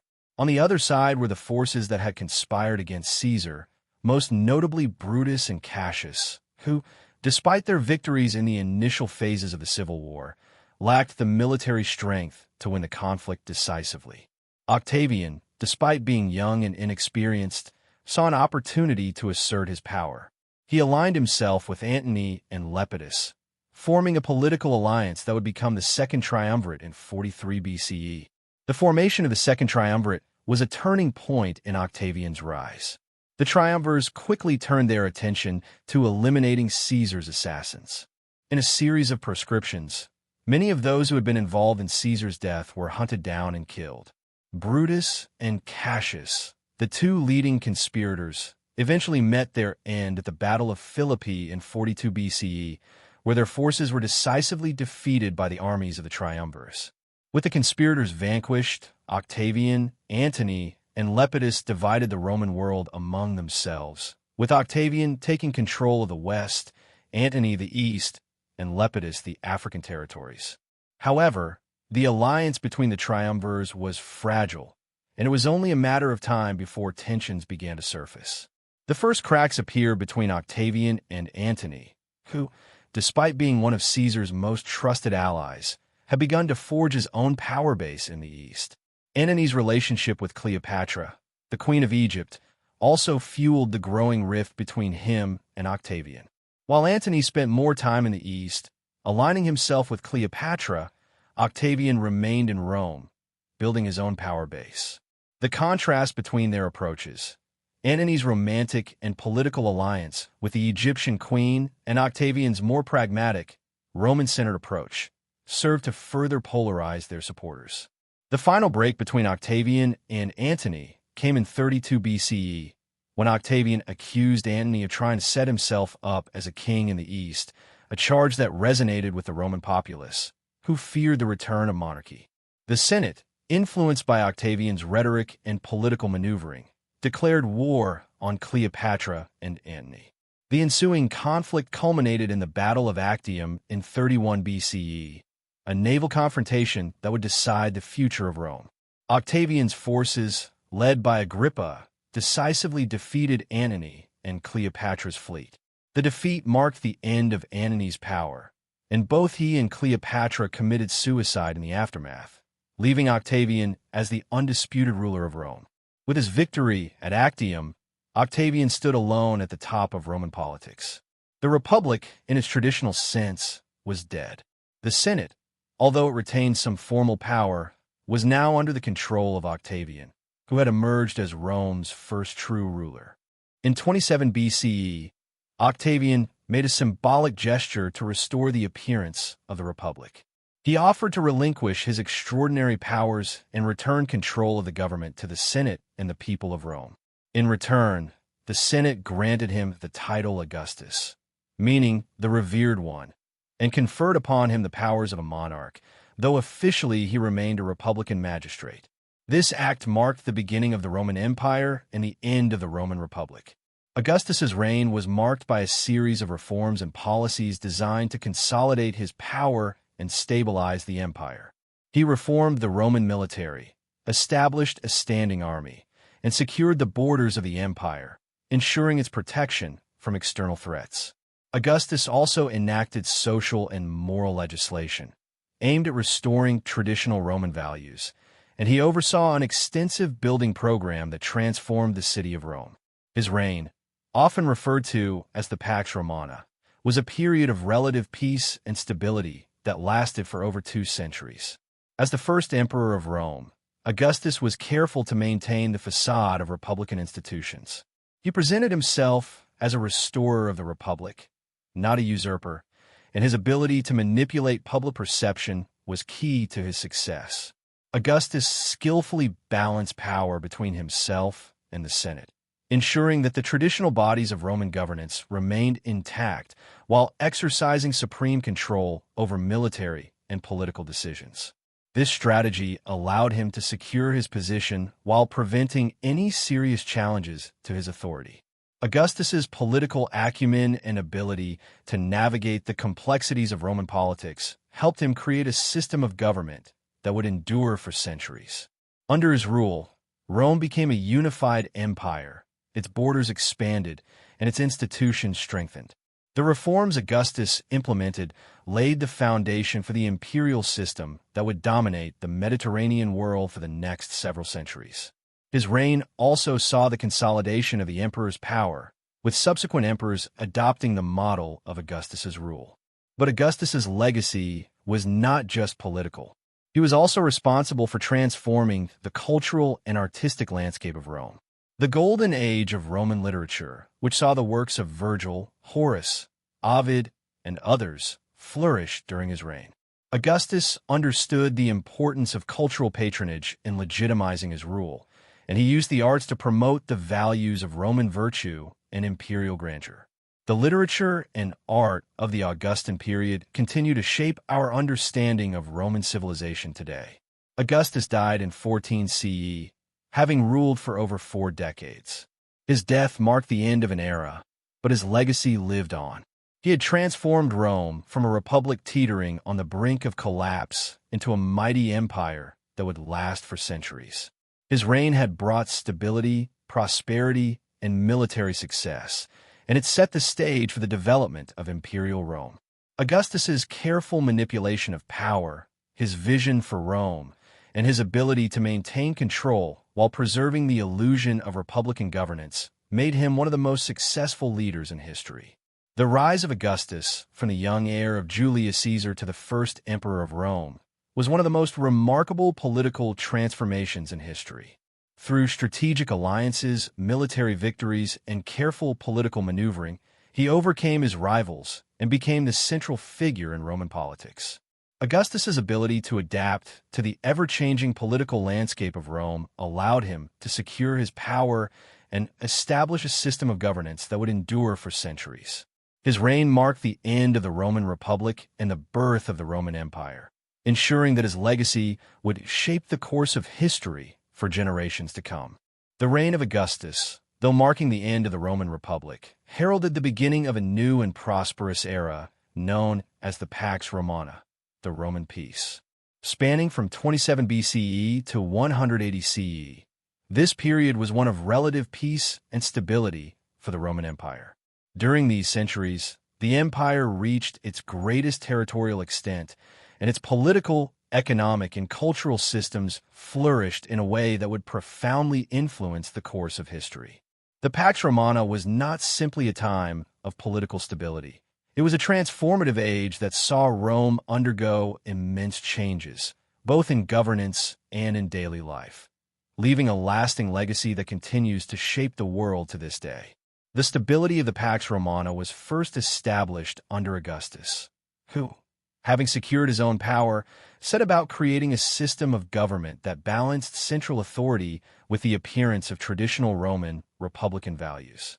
Augustus's leadership and political reforms created a framework that allowed for the empire to thrive. The Senate, while retaining its formal powers, was rendered largely subordinate to Augustus, who became the central figure in Roman politics. His title of princeps, first citizen, underscored his strategic move to maintain the illusion of the republic while wielding absolute power. This new system of government, known as the Principate, became the model for future emperors, and it ensured that the central government remained strong, with the emperor at its helm. Augustus's administrative reforms were pivotal in ensuring that Rome could manage its vast territories and diverse populations. One of his most important actions was the reorganization of the Roman military. Under Augustus, the army was professionalized, and the number of legions was increased. Soldiers were enlisted for long terms, with the promise of land or monetary rewards upon their discharge. This professional army was loyal not just to the Roman state, but to the emperor himself. The expansion of the army and its increasing loyalty to the emperor ensured that Rome could defend its borders and, when necessary, expand its influence. The Roman military campaigns during the Pax Romana were largely defensive, but they also led to the acquisition of new territories. Augustus expanded Rome's borders, incorporating regions such as northern Spain, Gaul, and parts of the Balkans into the empire. The consolidation of the empire's borders was crucial for maintaining peace within the empire. The frontiers were heavily defended by legions, and the establishment of a network of forts and military outposts ensured that Rome's borders remained secure from external threats. These defensive measures allowed Rome to maintain its power while keeping internal peace. While Augustus is often credited with bringing stability to the empire, the Pax Romana was not just a product of military power. The economic prosperity of the empire was another key factor in the success of this period. The Roman economy during the Pax Romana was characterized by trade, agriculture, and infrastructure development. Rome controlled an extensive network of roads, which facilitated trade across the empire. The Vie roads stretched from Britain in the west to the Middle East in the east, connecting far-flung provinces and facilitating the flow of goods and resources. Trade routes also connected Rome to other civilizations, such as India and China, making Rome a vital hub in the global trade network. Agriculture, too, remained the backbone of the Roman economy. Vast estates, known as latifundia, produced grain, olives, wine, and other essential goods. The stability provided by the Pax Romana allowed for agricultural production to thrive, feeding the empire's population and ensuring that its cities, including Rome itself, were well supplied with food and resources. This agricultural prosperity was key to the empire's wealth, which in turn funded the Roman military and public works. The stability of the Pax Romana also allowed for the flourishing of Roman culture. The Augustan period, in particular, saw a blossoming of literature, art, and architecture. Augustus, keen to associate himself with the glory of Rome's past, encouraged a cultural revival that would be remembered as one of the high points of Roman civilization. The works of poets such as Virgil, Horace, and Ovid are still studied today for their literary brilliance and their portrayal of Roman values. Virgil's Aeneid, for example, not only celebrated Rome's legendary origins, but also served to legitimize Augustus's rule, connecting him to the heroic figures of Rome's mythic past. Horace's odes and satires explored themes of morality, politics, and personal reflection, while Ovid's Metamorphoses remains a cornerstone of classical mythology. Augustus also patronized the visual arts, commissioning monumental works of sculpture and architecture. One of the most famous examples of this is the Era Pacis, an altar dedicated to Pax, the Roman goddess of peace, which symbolized the peace and prosperity that Augustus had brought to the empire. Augustus also oversaw the building of the Forum of Augustus, the Pantheon, and the altar of Apollo, all grand architectural feats that reflected the imperial grandeur of Rome. These public works were not just symbols of Augustus's power, but also representations of the empire's cultural and economic achievements. While the Pax Romana brought prosperity, it also saw the consolidation of imperial control over Roman society. The Roman system of governance, though maintaining the semblance of republican institutions, became increasingly centralized. The emperor, though still officially regarded as the first citizen, wielded absolute authority over all aspects of Roman life. This centralization of power was necessary to maintain the peace across the empire's vast territories, but it also marked a departure from the more decentralized nature of the early republic. The Pax Romana created a political system where the emperor was at the heart of Roman governance, and his authority was unquestioned. This era of peace and prosperity was also marked by the growth of Roman cities. Urbanization accelerated during the Pax Romana, and the empire's major cities, including Rome, Alexandria, Antioch, and Carthage, saw population booms.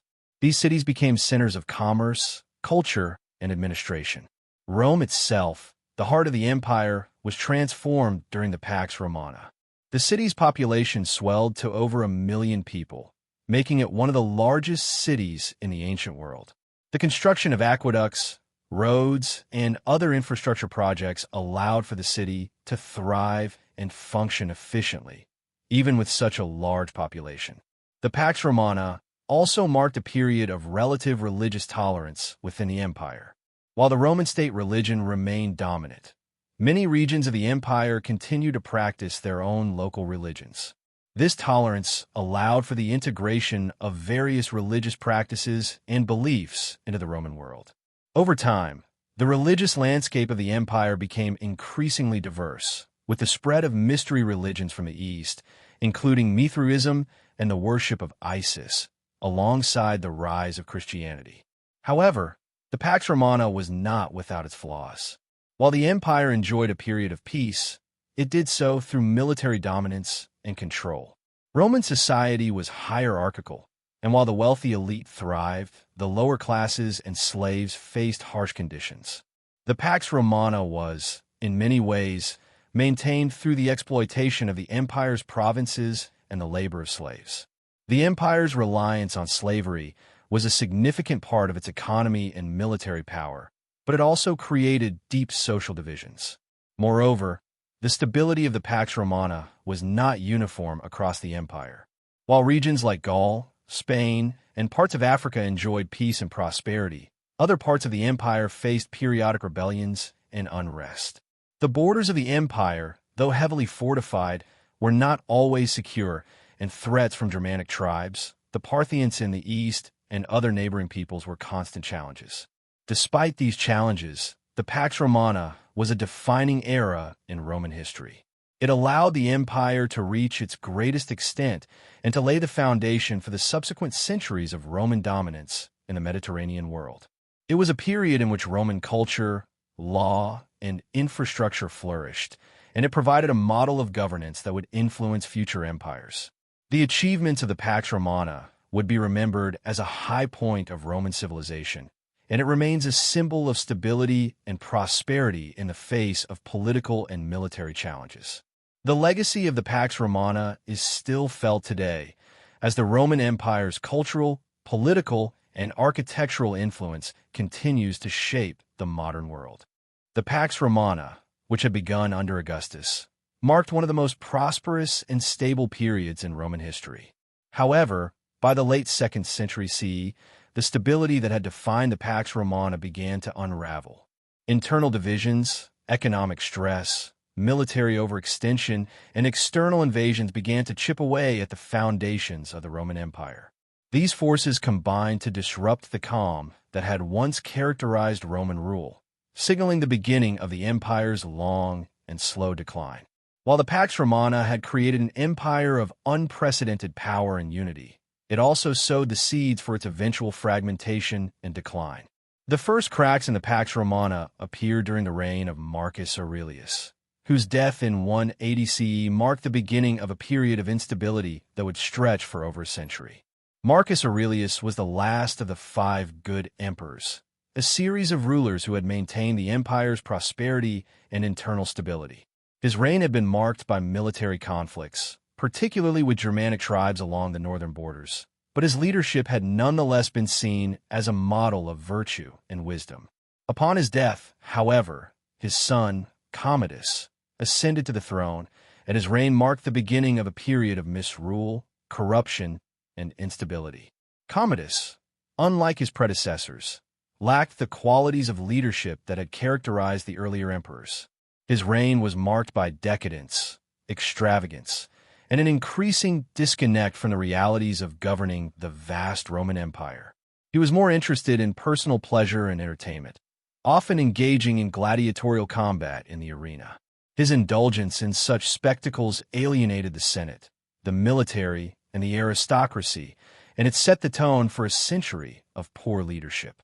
Commodus's misrule resulted in a political vacuum, and his assassination in 192 CE only deepened the turmoil that had already set in. What followed was a period of civil war, known as the Year of the 5 Emperors, 193 CE, during which various factions vied for control of the empire. The instability that began with Commodus's reign was exacerbated by several key factors, including economic decline, military overstretch, and political fragmentation. One of the most significant challenges to the stability of the empire during this period was the increasing reliance on mercenary forces. Over the centuries, the Roman army had been a source of strength, but by the 3rd century CE, it became more difficult for emperors to maintain a professional, loyal military. To fill the ranks, Rome increasingly relied on mercenaries from non-Roman regions, particularly from the Germanic tribes and other barbarian groups along the empire's borders. The shift to mercenary forces undermined the loyalty of the military. Roman soldiers, who had once been highly disciplined and loyal to the emperor, became more motivated by pay and loot than by allegiance to the Roman state. This created a situation where emperors could no longer rely on their armies to defend the empire or to maintain internal order. Military commanders began to hold more power than the emperor, and many military leaders began to declare themselves emperors, often leading to internal conflict and civil war. This fragmented the empire and led to a system of barracks emperors, where generals, rather than legitimate rulers, controlled the empire for short periods. Along with military instability, the empire faced significant economic challenges during this period. The Pax Romana had been built on the foundation of a thriving economy, fueled by agriculture, trade, and slavery. However, by the 3rd century, the empire's economy began to suffer. One of the primary reasons for this was the overextension of Roman resources. As the empire expanded, its administrative costs increased, and the need to maintain a vast, professional army became a financial burden. The constant wars and the need to defend ever-expanding borders drained the empire's treasury. Additionally, the empire's reliance on slave labor began to show its limitations. As fewer conquests were made, the supply of slaves diminished, and the economy became less able to sustain itself. The value of Roman currency also began to decline, and inflation became a significant problem. The debasement of coinage, when the emperor began to reduce the silver content of coins in order to stretch the empire's finances, further weakened the economy. These economic problems were compounded by a decline in trade, particularly during times of military conflict and instability, as roads and trade routes became less secure. The growing economic crisis also affected the urban poor, many of whom relied on the annona, grain supply, from imperial stores. As the empire's economy faltered, it became harder for the government to provide for the people, leading to increased social unrest. The lack of economic opportunities in the cities pushed many people into the countryside, where they could find food and shelter, but this migration further weakened the urban economy and the Roman infrastructure. Another significant challenge to Roman stability was the rise of external threats. During the Pax Romana, the Roman Empire had enjoyed relative peace along its borders, thanks in part to the military superiority of the legions. However, by the 3rd century, the situation changed. The empire faced invasions and attacks from a variety of groups, including the Germanic tribes, the Persians, and the Huns. These groups, often described as barbarians, had become more organized and more determined to challenge Roman power. In the north, the Germanic tribes, such as the Goths, Vandals, and Franks, began to push against the Roman frontiers. The pressure on the Roman borders became intense, especially after the Goths, in particular, began to raid Roman territories with greater frequency. The Roman legions, now composed in part of mercenaries and less able to defend the empire, struggled to repel these invasions. The most significant of these incursions was the Gothic sack of Rome in 410 CE, a shocking event that underscored the decline of Roman power. In the east, the Persian Empire, led by the Sassanids, posed another threat to Roman security. The Romans and the Persians had long been rivals, but by the 3rd century, the Persian Empire had become stronger and more aggressive. Roman territories in the east, including parts of Asia Minor and Mesopotamia, were frequently attacked, and the Roman military struggled to maintain control. The pressure from both the Persians and the Germanic tribes stretched Roman resources thin and further contributed to the empire's instability. The external threats, coupled with internal divisions, undermined the cohesion of the empire. The decentralization of power, the rise of military generals as political players, the economic crises, and the weakening of the military left Rome vulnerable. By the middle of the 3rd century, the empire had fragmented into 3 parts: the Western Roman Empire, the Eastern Roman Empire, later known as the Byzantine Empire, and a smaller breakaway region that included parts of Gaul and Britain. This period, known as the crisis of the 3rd century, was marked by a constant struggle for survival, with the empire's leaders unable to address the challenges on all fronts. Although the Pax Romana had brought unparalleled prosperity and peace to the Roman world, the decline of the empire after the reign of Marcus Aurelius was inevitable. The challenges to Roman stability were numerous, and the empire's ability to manage these crises weakened over time. Economic hardship, political corruption, military instability, and external invasions slowly eroded the foundations of the empire, leading to the eventual fall of the Western Roman Empire in 476 CE. However, it is important to note that the Roman Empire did not completely disappear. The Eastern Roman Empire, or Byzantine Empire, would continue to thrive for nearly another 1,000 years, preserving many aspects of Roman governance, culture, and law.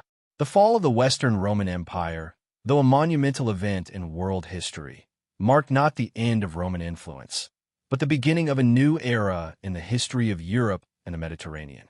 The decline of the Pax Romana was a multifaceted process that unfolded over several centuries.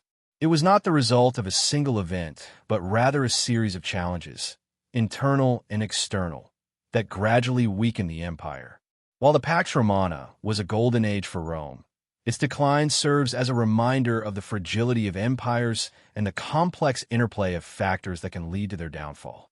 By the late 4th and early 5th century CE, the Roman Empire had become an entity divided not only in terms of its territory, but also in its political and economic structure. The division between the Western Roman Empire and the Eastern Roman Empire, Byzantine Empire, had deepened, and the forces that had once unified the vast Roman state were now in conflict with each other. While the Eastern Roman Empire managed to survive for another 1,000 years, the Western Roman Empire faced imminent collapse. In 476 CE, the Western Roman Empire fell to the barbarian invasions, marking one of the most significant and transformative events in world history. The origins of the empire's division lie in the administrative reforms of the 3rd century CE. The sheer size of the Roman Empire made it increasingly difficult to govern from a single central location, and as a result, the empire had grown increasingly fragmented. In 293 CE, Emperor Diocletian implemented a reform known as the Tetrarchy, which split the empire into 4 parts, 2 eastern and 2 western regions, each ruled by a separate emperor. This division was intended to improve the management of the empire, with 1 emperor in the east and 1 in the west, and 2 junior emperors, Caesars, who would assist and eventually succeed the senior emperors. Though Diocletian's reforms were successful in stabilizing the empire for a time, the Tetrarchy did not survive long after his abdication in 305 CE. The division of the Roman Empire became more pronounced after the death of Emperor Theodosius I in 395 CE. Upon his death, the empire was formally divided between his 2 sons. Arcadius became emperor of the Eastern Roman Empire, and Honorius was given control of the Western Roman Empire. This division was not just political, it was geographical and cultural as well. The Eastern Empire, with its wealthier and more developed provinces, including Greece, Anatolia, and Egypt, remained strong and stable. The Western Empire, however, was plagued by internal instability, economic troubles, and constant barbarian invasions. The Western Roman Empire's decline was exacerbated by a combination of internal political instability and external pressures. Internally, the Western Empire suffered from a succession of weak and ineffective emperors. The once powerful and influential Roman Senate had declined in power, leaving the emperor with little support from the governing elite. The empire's military, while still formidable, had become increasingly reliant on mercenaries from outside the empire, many of whom were from barbarian tribes. These mercenaries were often less loyal to Rome than the native Roman legions, and their presence in the Roman army led to a weakening of discipline and unity. In the face of external threats, the empire struggled to maintain control over its vast borders. Externally, the Roman Empire faced an unprecedented wave of invasions from various barbarian groups. In the 4th and 5th centuries, a series of attacks from groups such as the Visigoths, Vandals, Huns, and Franks put enormous pressure on the empire's borders. The Visigoths, led by their king Alaric I, famously sacked Rome in 410 CE. This was the first time in over 800 years that the city of Rome had been captured, and it sent shockwaves through the Roman world. The sack of Rome by the Visigoths was a clear sign that the empire's power was waning, and it marked a turning point in the decline of the Western Roman Empire. In 455 CE, the Vandals, another barbarian group, sacked Rome again, further contributing to the empire's collapse. This was followed by repeated invasions by various Germanic tribes, who established their own kingdoms on former Roman territory. The Huns, under their leader Attila, also played a significant role in destabilizing the empire. Though Attila never sacked Rome, his invasions pushed other barbarian groups into Roman territory, adding to the pressure on the empire's borders. The weakening of the Western Roman Empire was also linked to its economic decline. The empire had been built on a foundation of agriculture, trade, and slavery, but by the 5th century, the economy was in disarray. The empire's vast borders made it difficult to manage resources, and the constant wars with barbarian tribes drained the imperial treasury. As a result, the Roman government was forced to debase its coinage and increase taxes, which further weakened the economy. Meanwhile, large estates, worked by slaves, had become the backbone of the Roman economy, but with fewer conquests, the supply of slaves dwindled. This led to a decrease in agricultural production and economic stagnation. Trade, once a vital part of the empire's wealth, also declined as the empire's roads and cities fell into disrepair, and as external threats made long-distance commerce more difficult. The loss of the Western Roman Empire's political and economic power was compounded by the decline in urban life. As the empire's cities were sacked by invading barbarian groups, many urban centers fell into ruin. The loss of cities and the decline in infrastructure led to a reduction in cultural and intellectual activity. Roman art, architecture, and education, once some of the empire's greatest achievements, began to stagnate. The collapse of the Western Empire also led to a fragmentation of Roman law and institutions, with different regions developing their own systems of governance. By the time of the last Roman emperor, Romulus Augustulus, who was deposed in 476 CE, the Western Roman Empire had ceased to function as a unified political entity. Romulus Augustulus was a child, and his reign was merely symbolic. He was removed from power by the Germanic chieftain Odoacer, who declared himself king of Italy. This event is often considered the official end of the Western Roman Empire, although the empire had been in decline for centuries prior to this moment. Odoacer's actions did not immediately lead to the creation of a new empire, but they marked the end of Roman rule in the West and the beginning of a new era in Europe. While the Western Roman Empire was falling apart, the Eastern Roman Empire, or Byzantine Empire, continued to thrive for several more centuries. The Eastern Empire, with its capital in Constantinople, was wealthier and more stable than the West, and it was better able to withstand external pressures. The Byzantine Empire preserved much of Roman culture, law, and governance, and its influence would continue to shape the medieval world. The Corpus Juris Civilis, the legal code compiled by Emperor Justinian I in the 6th century, became the foundation for legal systems in many parts of Europe for centuries to come. Despite the continued strength of the Byzantine Empire, the fall of the Western Roman Empire was a watershed moment in European history. It marked the end of classical antiquity and the beginning of the Middle Ages. The collapse of Roman authority in the West led to the rise of various barbarian kingdoms, such as the Visigoths in Spain, the Franks in Gaul, and the Ostrogoths in Italy. These kingdoms would eventually form the foundations of the medieval European states. The fall of Rome also had a profound impact on Christianity, which, despite the decline of the empire, continued to spread across Europe and would later become the dominant religion in the West. The legacy of the Western Roman Empire is undeniable. Despite its fall, the influence of Roman culture, law, and governance persisted long after the empire's collapse. The Romans left behind a vast and enduring architectural legacy, including roads, aqueducts, and buildings that still stand today. Roman law and the concept of citizenship influenced the development of legal systems in many countries, and the Latin language became the basis for the Romance languages, which are spoken by millions of people today. The Western Roman Empire may have fallen, but its cultural and political legacy lived on, shaping the course of European history for centuries to come. The division and fall of the Western Roman Empire were not the result of a single event, but rather the culmination of centuries of internal strife, economic decline, military weakness, and external invasions. The empire's collapse was inevitable given the challenges it faced, but its legacy endures. The fall of Rome marked the end of one era and the beginning of another, as the medieval world emerged from the ashes of the Roman Empire. It was a turning point in history, one that would shape the future of Europe and the world for generations to come.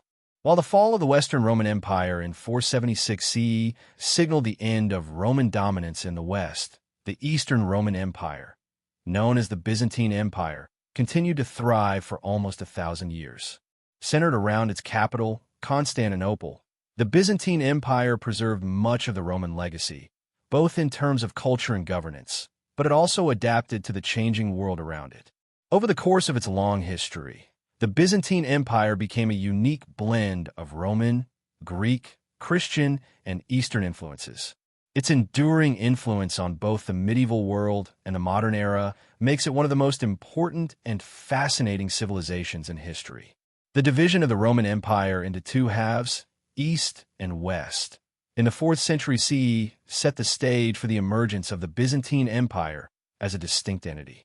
While the Western Roman Empire fell under the pressure of barbarian invasions, internal strife, and economic decline, the Eastern Roman Empire, with its capital in Byzantium, later renamed Constantinople in honor of Emperor Constantine, was better positioned to survive.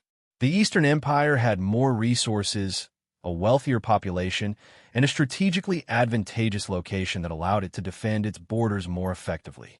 It also benefited from a robust trade network that spanned Europe, Asia, and Africa, providing it with economic stability. One of the most significant events in the history of the Byzantine Empire was the reign of Emperor Constantine the Great, who ruled from 306 to 337 CE. Constantine's decision to move the capital of the Roman Empire from Rome to Byzantium in 330 CE laid the foundation for the Byzantine Empire. Renaming the city Constantinople, Constantine transformed the city into the new political, cultural, and economic hub of the empire. The city's location on the Bosporus Strait made it a vital link between Europe and Asia, and its walls, which were reinforced over the centuries, made it nearly impregnable to outside forces. Constantine also played a crucial role in the spread of Christianity, making it the state religion and fostering its growth throughout the empire. This marked a turning point in the history of the Roman world, as the pagan traditions of ancient Rome were gradually supplanted by Christian beliefs. The Byzantine Empire's strength and resilience were further demonstrated during the reign of Emperor Justinian I, 527 to 565 CE. Justinian is often considered one of the greatest Byzantine emperors, and his reign marked a high point in the empire's power and influence. One of his most important achievements was the codification of Roman law, which resulted in the Corpus Juris Civilis, a comprehensive legal code that would form the foundation for legal systems in many European countries and beyond. This legal code not only preserved Roman legal traditions, but also adapted them to the needs of the Byzantine Empire. Justinian's reign was also notable for its ambitious military campaigns. His goal was to restore the Roman Empire to its former glory, and he embarked on a series of military campaigns aimed at reclaiming lost territories in North Africa, Italy, and Spain. While Justinian's generals, such as Belisarius, achieved some notable successes, the empire's military resources were stretched thin, and many of the territories reclaimed were difficult to maintain. However, Justinian's efforts were important in maintaining the Byzantine Empire's prestige and power, even if they were not entirely successful in the long term. In addition to his military and legal reforms, Justinian also oversaw a major building program, most famously the construction of the Hagia Sophia in Constantinople. This monumental church, with its massive dome and exquisite mosaics, became the center of Orthodox Christianity and a symbol of Byzantine architectural achievement. The Hagia Sophia, with its breathtaking beauty and grandeur, would remain one of the most important religious buildings in the world for centuries. Despite these achievements, the Byzantine Empire faced significant challenges during Justinian's reign. The empire was plagued by internal strife, including the Nika riots of 532 CE, a large-scale revolt against Justinian's rule that threatened to overthrow him. The emperor, however, was able to quell the riots with the help of his wife, Theodora, and his general, Belisarius. The riots were a reminder of the internal divisions within the empire, as well as the social unrest that could arise in times of economic difficulty. In the centuries that followed Justinian's reign, the Byzantine Empire experienced periods of expansion, stability, and decline. The empire's power peaked in the 6th and 7th centuries, but it began to face a series of challenges that would gradually weaken its position. One of the most significant threats came from the rise of Islam in the 7th century. The rapid expansion of the Islamic caliphates put immense pressure on the Byzantine Empire's eastern and southern borders, as Muslim forces conquered vast territories, including the Levant, Egypt, and North Africa. The loss of these regions was a devastating blow to the Byzantine Empire, both economically and strategically. The rise of the Islamic Empire also led to a shift in the balance of power in the Mediterranean. As Byzantine influence in the region waned, the newly established Islamic empires began to dominate trade routes, further weakening the Byzantine economy. Despite these setbacks, the Byzantines were able to maintain control over key territories, such as Constantinople, Anatolia, and parts of the Balkans. However, the loss of the rich provinces of Egypt and North Africa left the empire vulnerable to further attacks. Another significant challenge to the Byzantine Empire came from the west. The rise of the Holy Roman Empire in the 9th and 10th centuries led to a rivalry between the Byzantines and the Western Christian states. The conflict between the two branches of Christianity, Eastern Orthodoxy and Roman Catholicism, was also a source of tension. In 1054, the Great Schism formally divided the Christian Church into two branches: the Eastern Orthodox Church, centered in Constantinople, and the Roman Catholic Church, centered in Rome. This division had long-lasting political and religious implications for both the Byzantine Empire and the West. By the 11th century, the Byzantine Empire was also facing internal political instability. The empire's military power, once formidable, began to decline as the central authority weakened, and the once efficient Byzantine bureaucracy became increasingly corrupt. In the 11th and 12th centuries, the empire suffered a series of military defeats, most notably in the Battle of Manzikert in 1071, when the Seljuk Turks defeated the Byzantine army and gained control of much of Anatolia. This defeat marked the beginning of a period of territorial loss that would eventually lead to the empire's collapse. The Byzantine Empire's decline continued into the 13th century, when the Fourth Crusade dealt a devastating blow. In 1204, the Crusaders, originally intended to recapture Jerusalem from Muslim control, diverted their attention to Constantinople, leading to the sacking of the city and the establishment of the Latin Empire in its place. This event marked a turning point in Byzantine history, as Constantinople was left in ruins and the empire's power was further diminished. The Byzantines managed to reclaim Constantinople in 1261, but they were never able to fully recover their former strength. The final blow to the Byzantine Empire came in 1453, when the Ottoman Turks, led by Sultan Mehmed II, laid siege to Constantinople. After weeks of intense fighting, the city fell on May 29, 1453. The fall of Constantinople marked the end of the Byzantine Empire, a civilization that had endured for over a millennium. The conquest of Constantinople also marked the end of the Roman Empire in the east and the beginning of the Ottoman Empire, which would dominate the region for the next several centuries. Despite its eventual collapse, the Byzantine Empire left a profound legacy. It preserved much of Roman law, culture, and governance, and its influence can be seen in the development of modern legal systems, architecture, and art.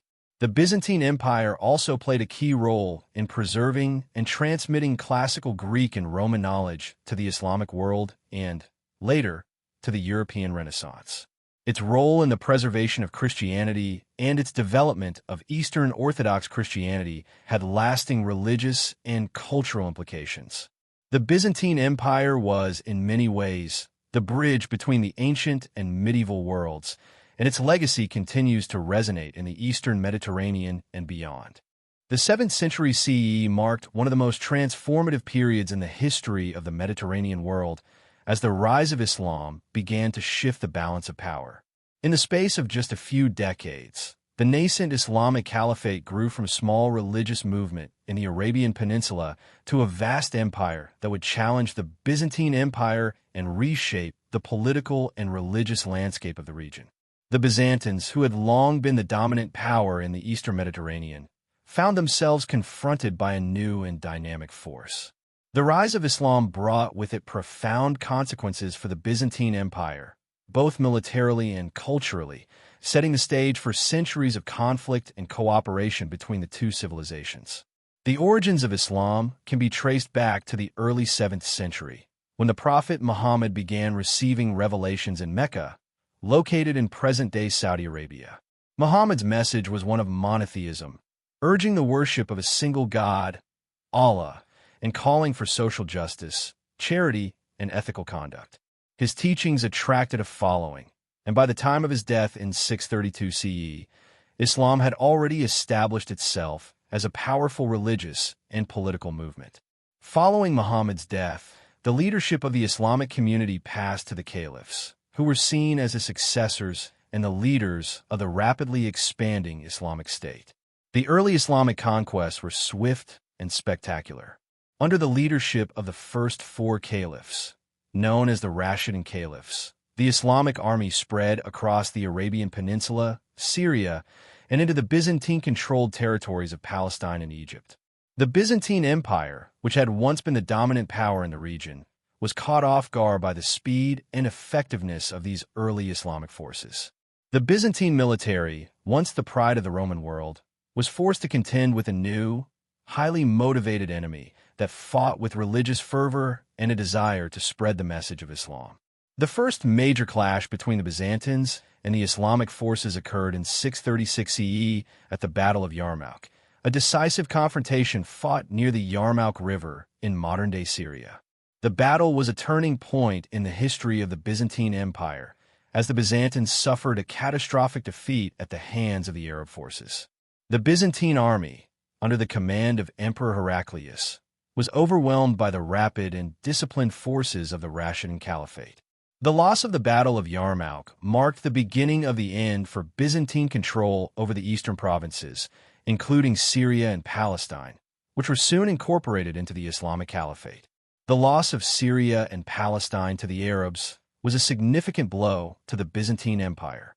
These provinces had been vital to the empire's economy and military power, providing crucial resources, trade routes, and manpower. In addition, these regions held deep religious significance for the Byzantines, as they were home to important Christian holy sites, such as Jerusalem. The fall of Jerusalem to the Muslims in 637 CE was a major psychological blow to the Byzantines, and the city would remain under Muslim control for centuries. Despite the loss of these territories, the Byzantine Empire did not collapse immediately. Emperor Heraclius, who had been in power at the time of the defeat at Yarmouk, had already initiated a series of military and administrative reforms aimed at strengthening the empire's defenses. He reorganized the Byzantine army and created a new system of provincial defense known as the themes, which divided the empire into military districts. This system helped the Byzantines hold on to key territories, such as Anatolia and parts of the Balkans, while the Islamic Caliphate expanded in the east and south. In the decades following the initial wave of Islamic conquests, the Byzantine Empire found itself embroiled in a prolonged struggle with the Islamic forces, both politically and militarily. The Islamic Caliphate, under the Umayyad and later Abbasid dynasties, continued to expand, capturing vast swaths of territory across North Africa, the Iberian Peninsula, and Central Asia. The Byzantines, meanwhile, faced internal challenges, including the rise of new rival factions within the empire, which further strained their resources. One of the most important conflicts between the Byzantines and the Islamic forces occurred during the reign of Emperor Leo III in the early 8th century. In 718 CE, the Umayyad Caliphate, now led by Caliph Umar II, launched a massive campaign to capture Constantinople, the heart of the Byzantine Empire. The siege of Constantinople was a pivotal moment in Byzantine history, as it marked the first time that the city's famed walls were put to the test by the Islamic forces. The Byzantines, aided by a combination of fortifications, naval power, and the use of Greek fire, a secret weapon that could burn on water, successfully repelled the siege. The failure of the Umayyads to capture Constantinople was a major turning point in the conflict between the Byzantines and the Islamic forces, and it helped to preserve the Byzantine Empire as a major power in the Mediterranean for centuries to come. However, despite the Byzantine success in repelling the siege, the threat of Islamic expansion continued to loom large over the empire. The rise of the Abbasid Caliphate in the mid-8th century further complicated the situation for the Byzantines. The Abbasids, who overthrew the Umayyads in 750 CE, were more focused on centralizing power and consolidating control over their vast empire.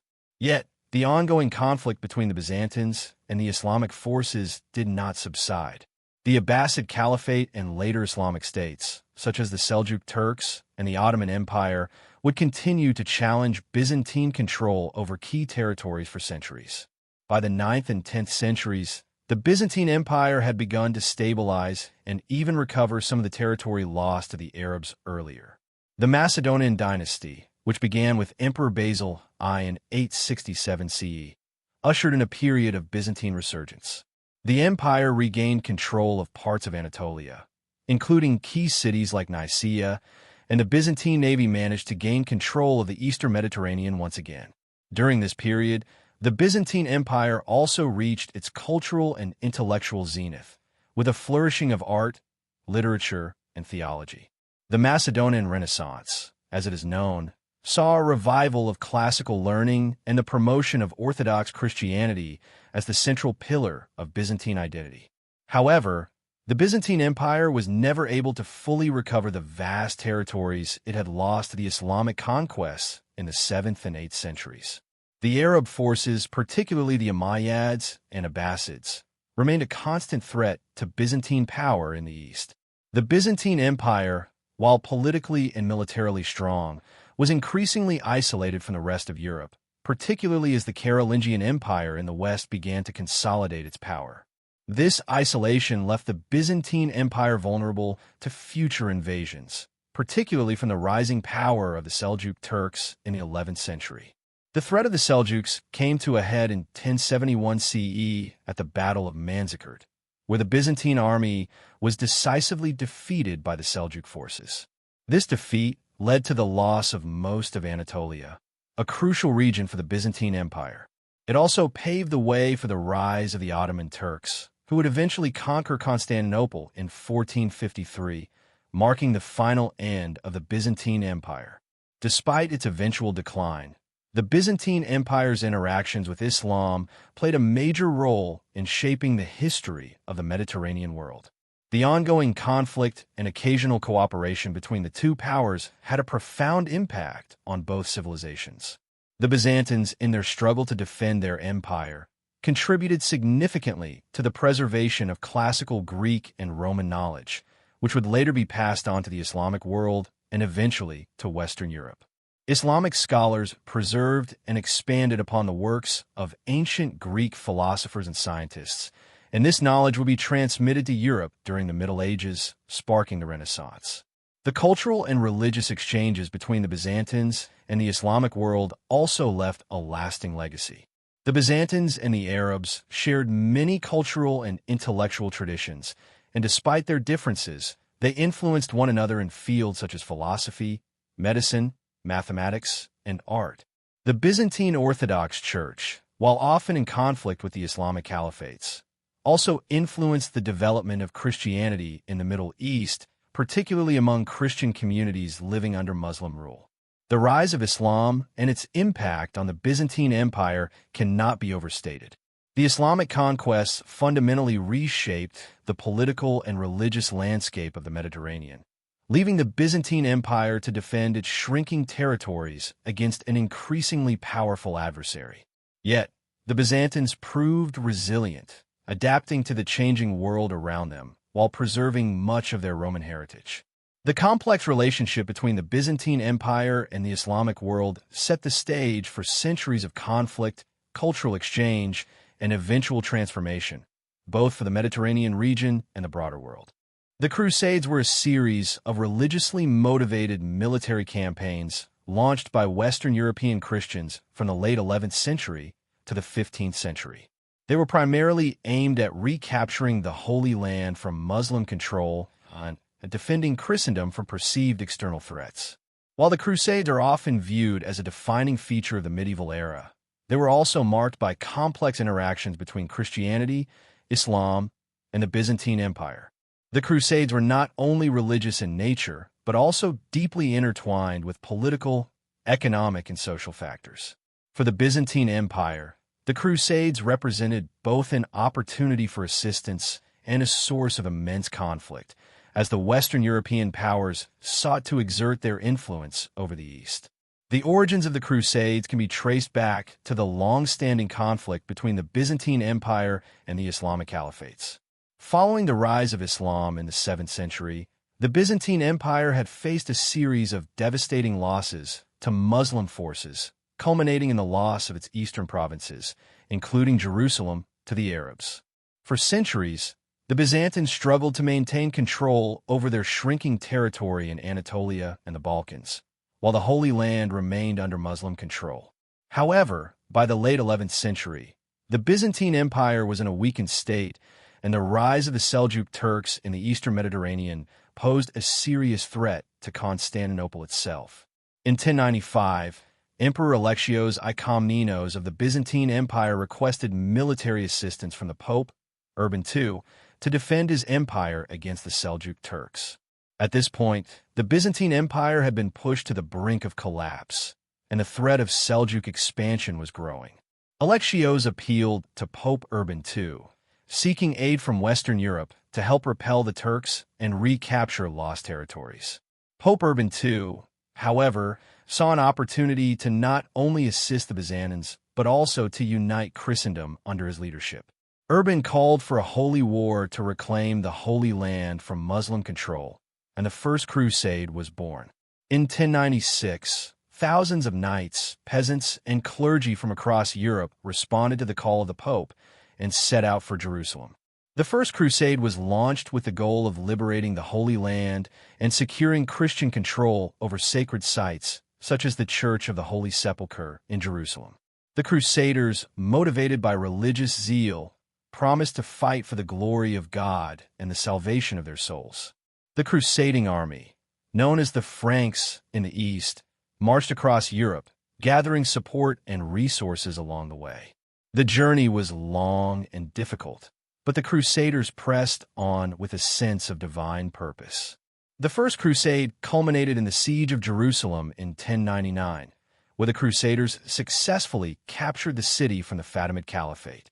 The capture of Jerusalem was seen as a momentous victory for Christendom, and it led to the establishment of several Crusader states in the Levant, including the Kingdom of Jerusalem. The Byzantine Empire, while initially supportive of the Crusaders, soon found itself at odds with them. While Alexios I had requested aid, he did not expect that the Western European forces would seek to establish their own dominions in the East. The creation of the Crusader states represented a challenge to Byzantine authority in the region and contributed to tensions between the Eastern and Western Christian worlds. In the years following the success of the First Crusade, the relationship between the Byzantine Empire and the Crusader states grew increasingly strained. The Crusaders, having established their foothold in the Levant, began to view themselves as independent powers, rather than allies of the Byzantine Empire. The Crusaders, in their efforts to consolidate their territories, frequently clashed with the Byzantines over control of key cities and resources. The tensions between the two Christian powers escalated, especially after the capture of Antioch and the establishment of the Principality of Antioch, which was located on lands that had once belonged to the Byzantine Empire. By the early 12th century, the Crusader states in the Levant were facing increasing pressure from the surrounding Muslim states. The Seljuk Turks, under the leadership of figures such as Sultan Kilij Arslan, launched a series of counterattacks against the Crusader-held territories. The Crusaders, unable to defend their holdings without the support of the Byzantine Empire, began to seek military assistance from Constantinople. However, the Byzantine emperors, wary of the Crusaders' growing independence and the disruption of Byzantine authority in the region, were reluctant to provide substantial aid. The tension between the Byzantine Empire and the Crusaders reached a breaking point during the Third Crusade, 1189 to 1192, which was launched in response to the capture of Jerusalem by the Muslim leader Salah ad-Din Saladin. The Third Crusade, led by three of Europe's most prominent monarchs, Richard the Lionheart of England, Philip II of France, and Emperor Frederick I Barbarossa of the Holy Roman Empire, set out to reclaim Jerusalem from Saladin's forces. The Byzantines, under Emperor Isaac II Angelos, initially offered some support to the Crusaders, but as the Crusaders advanced through Byzantine territory, friction developed. The Crusaders were often treated with suspicion, and the relationship between the Byzantines and the Crusaders became increasingly hostile. In 1204, the relationship between the Byzantine Empire and the Crusaders reached its nadir with the Fourth Crusade. Originally intended to be a military campaign aimed at recapturing Jerusalem, the Fourth Crusade was diverted by the Crusaders' desire for wealth and power. The Crusaders, led by Venetian merchants, attacked and sacked Constantinople, the heart of the Byzantine Empire. The sack of Constantinople in 1204 was one of the most devastating events in Byzantine history. The Crusaders looted the city, destroying invaluable works of art, plundering churches and palaces, and leaving the once great city in ruins. The sack of Constantinople shattered any remaining trust between the Eastern and Western Christian worlds and deepened the divide between the two branches of Christianity. In the aftermath of the Fourth Crusade, the Byzantine Empire was further weakened, and a Latin Empire was established in Constantinople. The Latin Empire, controlled by the Crusaders, lasted for several decades, but it was never able to fully consolidate its power in the region.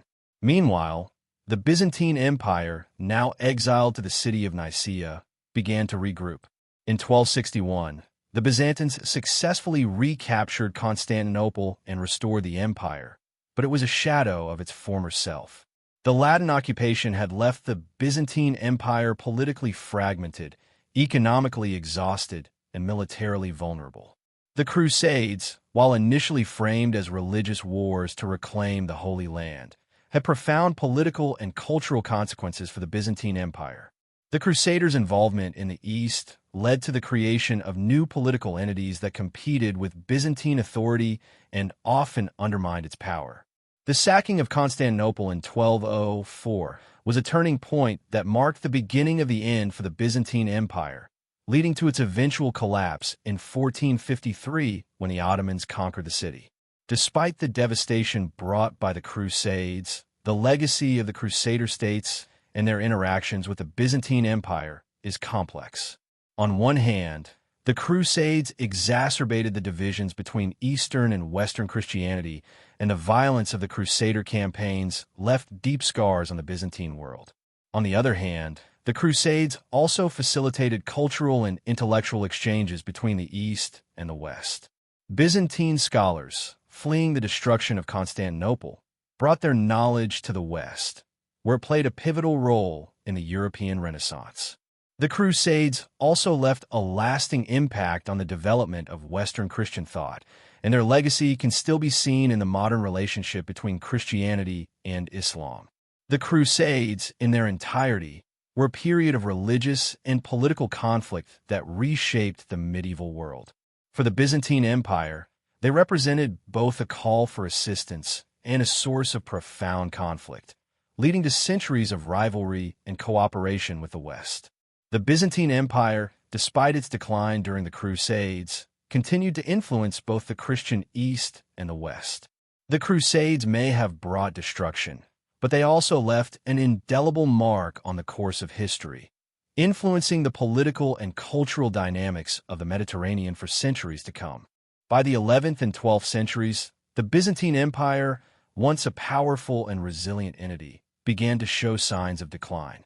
Internal strife, political instability, military defeats, and external threats compounded to weaken its once thriving foundations. While the Byzantine Empire had endured centuries of foreign invasions, economic fluctuations, and internal conflicts, the forces of fragmentation, both within and without, began to take an irreversible toll. The empire, despite its ability to survive for centuries after the fall of the Western Roman Empire, was gradually unraveling as it faced a growing number of challenges. One of the key factors in the decline of the Byzantine Empire was its political instability. The empire had long been characterized by its complex and often volatile imperial succession system. Emperors were frequently overthrown in palace coups, leading to a high turnover of rulers and creating an environment of political uncertainty.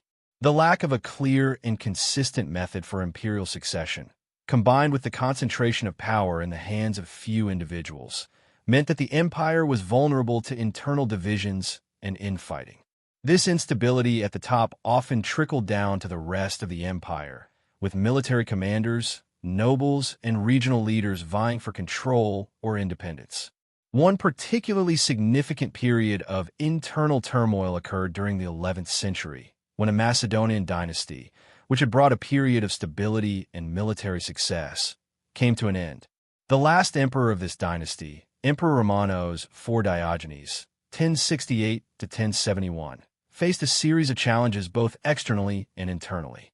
The Byzantine military was embroiled in a costly and ultimately unsuccessful conflict with the Seljuk Turks, culminating in the disastrous defeat at the Battle of Manzikert in 1071. This defeat marked the beginning of the gradual loss of Byzantine control over Anatolia, a vital region for the empire.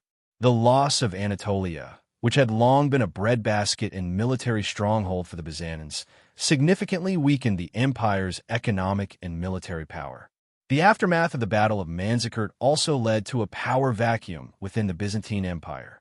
Emperor Romanos IV was captured by the Seljuks, and though he was eventually released, his authority had been severely undermined. In the absence of strong leadership, political infighting within the imperial court and among the military elites further destabilized the empire. Empress Eudokia Makrembolitissa and her son, Michael VII, struggled to maintain control, but the weakening of central authority allowed regional military leaders and aristocrats to challenge the imperial throne, further fracturing the empire. By the late 11th century, the Byzantine Empire was not only dealing with internal political fragmentation, but also grappling with external threats from both the West and the East. The West, which had once been a source of support through alliances and trade, became a significant adversary following the events of the First Crusade. The Crusaders, having succeeded in establishing Crusader states in the Levant, began to assert their independence from Byzantine influence. The Fourth Crusade, in particular, proved to be one of the most devastating events in the empire's history. Originally intended to recapture Jerusalem, the Fourth Crusade was diverted by Venetian interests, resulting in the sack of Constantinople in 1204. This catastrophic event marked the official fragmentation of the Byzantine Empire and the establishment of the Latin Empire of Constantinople, which further weakened the Byzantine state. The sack of Constantinople by the Crusaders had far-reaching consequences. It shattered the Byzantine Empire's economic infrastructure, leaving the city in ruins and its citizens traumatized. The empire was forced into exile, and a weakened Byzantine state was relegated to the city of Nicaea. During this period of exile, the Byzantine leadership attempted to rebuild the empire, but the damage caused by the sack of Constantinople was profound. Even after the Byzantines successfully recaptured their capital in 1261, they never fully regained their former strength. The empire, though restored, was weakened economically and militarily, and the loss of territories to the Latin Empire and other external forces further diminished its power. The late 13th and 14th centuries saw the Byzantine Empire increasingly isolated and on the defensive. By this time, the Ottomans, a rising power in Anatolia, were making inroads into Byzantine territory. The Ottomans, under the leadership of Osman I and his successors, gradually encroached upon Byzantine lands in the Balkans and Asia Minor. The empire's weakened military and economic resources made it increasingly difficult to repel these advances. The Ottomans, with their disciplined army and growing influence, were a formidable adversary for the Byzantines. The political instability that had plagued the Byzantine Empire in earlier centuries was further exacerbated by the growing presence of the Ottomans. The Byzantine nobility, divided among competing factions, was unable to unite in the face of this new threat. The empire's internal divisions made it difficult to mount a coordinated defense against the Ottoman encroachment, and the Byzantines increasingly turned to the West for assistance. However, the West was preoccupied with its own political and religious struggles, and the Byzantine Empire's pleas for help often fell on deaf ears. One of the most notable events in the final years of the Byzantine Empire was the reign of Emperor Constantine XI Palaiologos, the last Byzantine emperor. Constantine XI ascended to the throne in 1449, during a period of increasing Ottoman pressure on Constantinople. The city was surrounded on all sides by Ottoman forces, and the once proud Byzantine capital had become a mere shadow of its former self. Despite Constantine's valiant efforts to rally support from Western Europe, including seeking aid from the Pope, the Byzantines were ultimately abandoned by their Western counterparts. The Ottomans, under Sultan Mehmed II, laid siege to Constantinople in 1453, and after a month-long siege, the city fell on May 29, 1453. The fall of Constantinople marked the end of the Byzantine Empire and the final chapter in the long history of Roman rule in the East.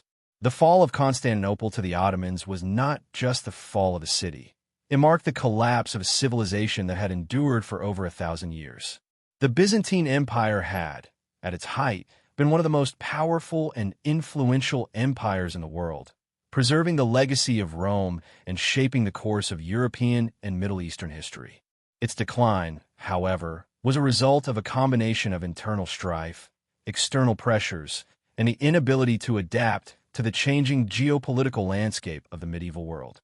While the Byzantine Empire's political and military power had waned by the time of its fall, its cultural and intellectual legacy endured long after its demise.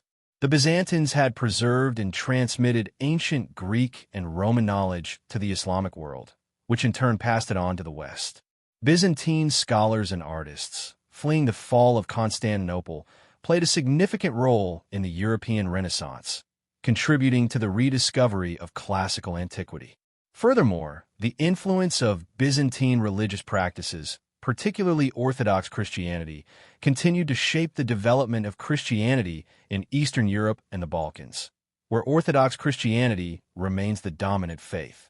In the centuries following the fall of Constantinople, the legacy of the Byzantine Empire lived on through its art, architecture, and theological traditions. Byzantine churches, mosaics, and icons continued to influence Christian religious art, particularly in the Orthodox Christian world. The city of Constantinople itself became Istanbul under Ottoman rule, but its historical significance and cultural richness remained a focal point for future generations. The decline of the Byzantine Empire was a gradual process, and though the empire eventually fell, its impact on the development of both Eastern and Western civilization cannot be overstated. The Byzantine Empire's decline was a multifaceted process, driven by both internal and external factors. The political instability and military defeats of the 11th and 12th centuries, the damaging effects of the Crusades, the rise of the Ottoman Empire, and the empire's internal fragmentation all played a role in its eventual collapse. The Byzantine Empire's fall was a tragic moment in history, but its cultural and intellectual legacy endured long after its political demise. Through its preservation of ancient knowledge and its influence on the development of Christianity, the Byzantine Empire's impact on the world is still felt today.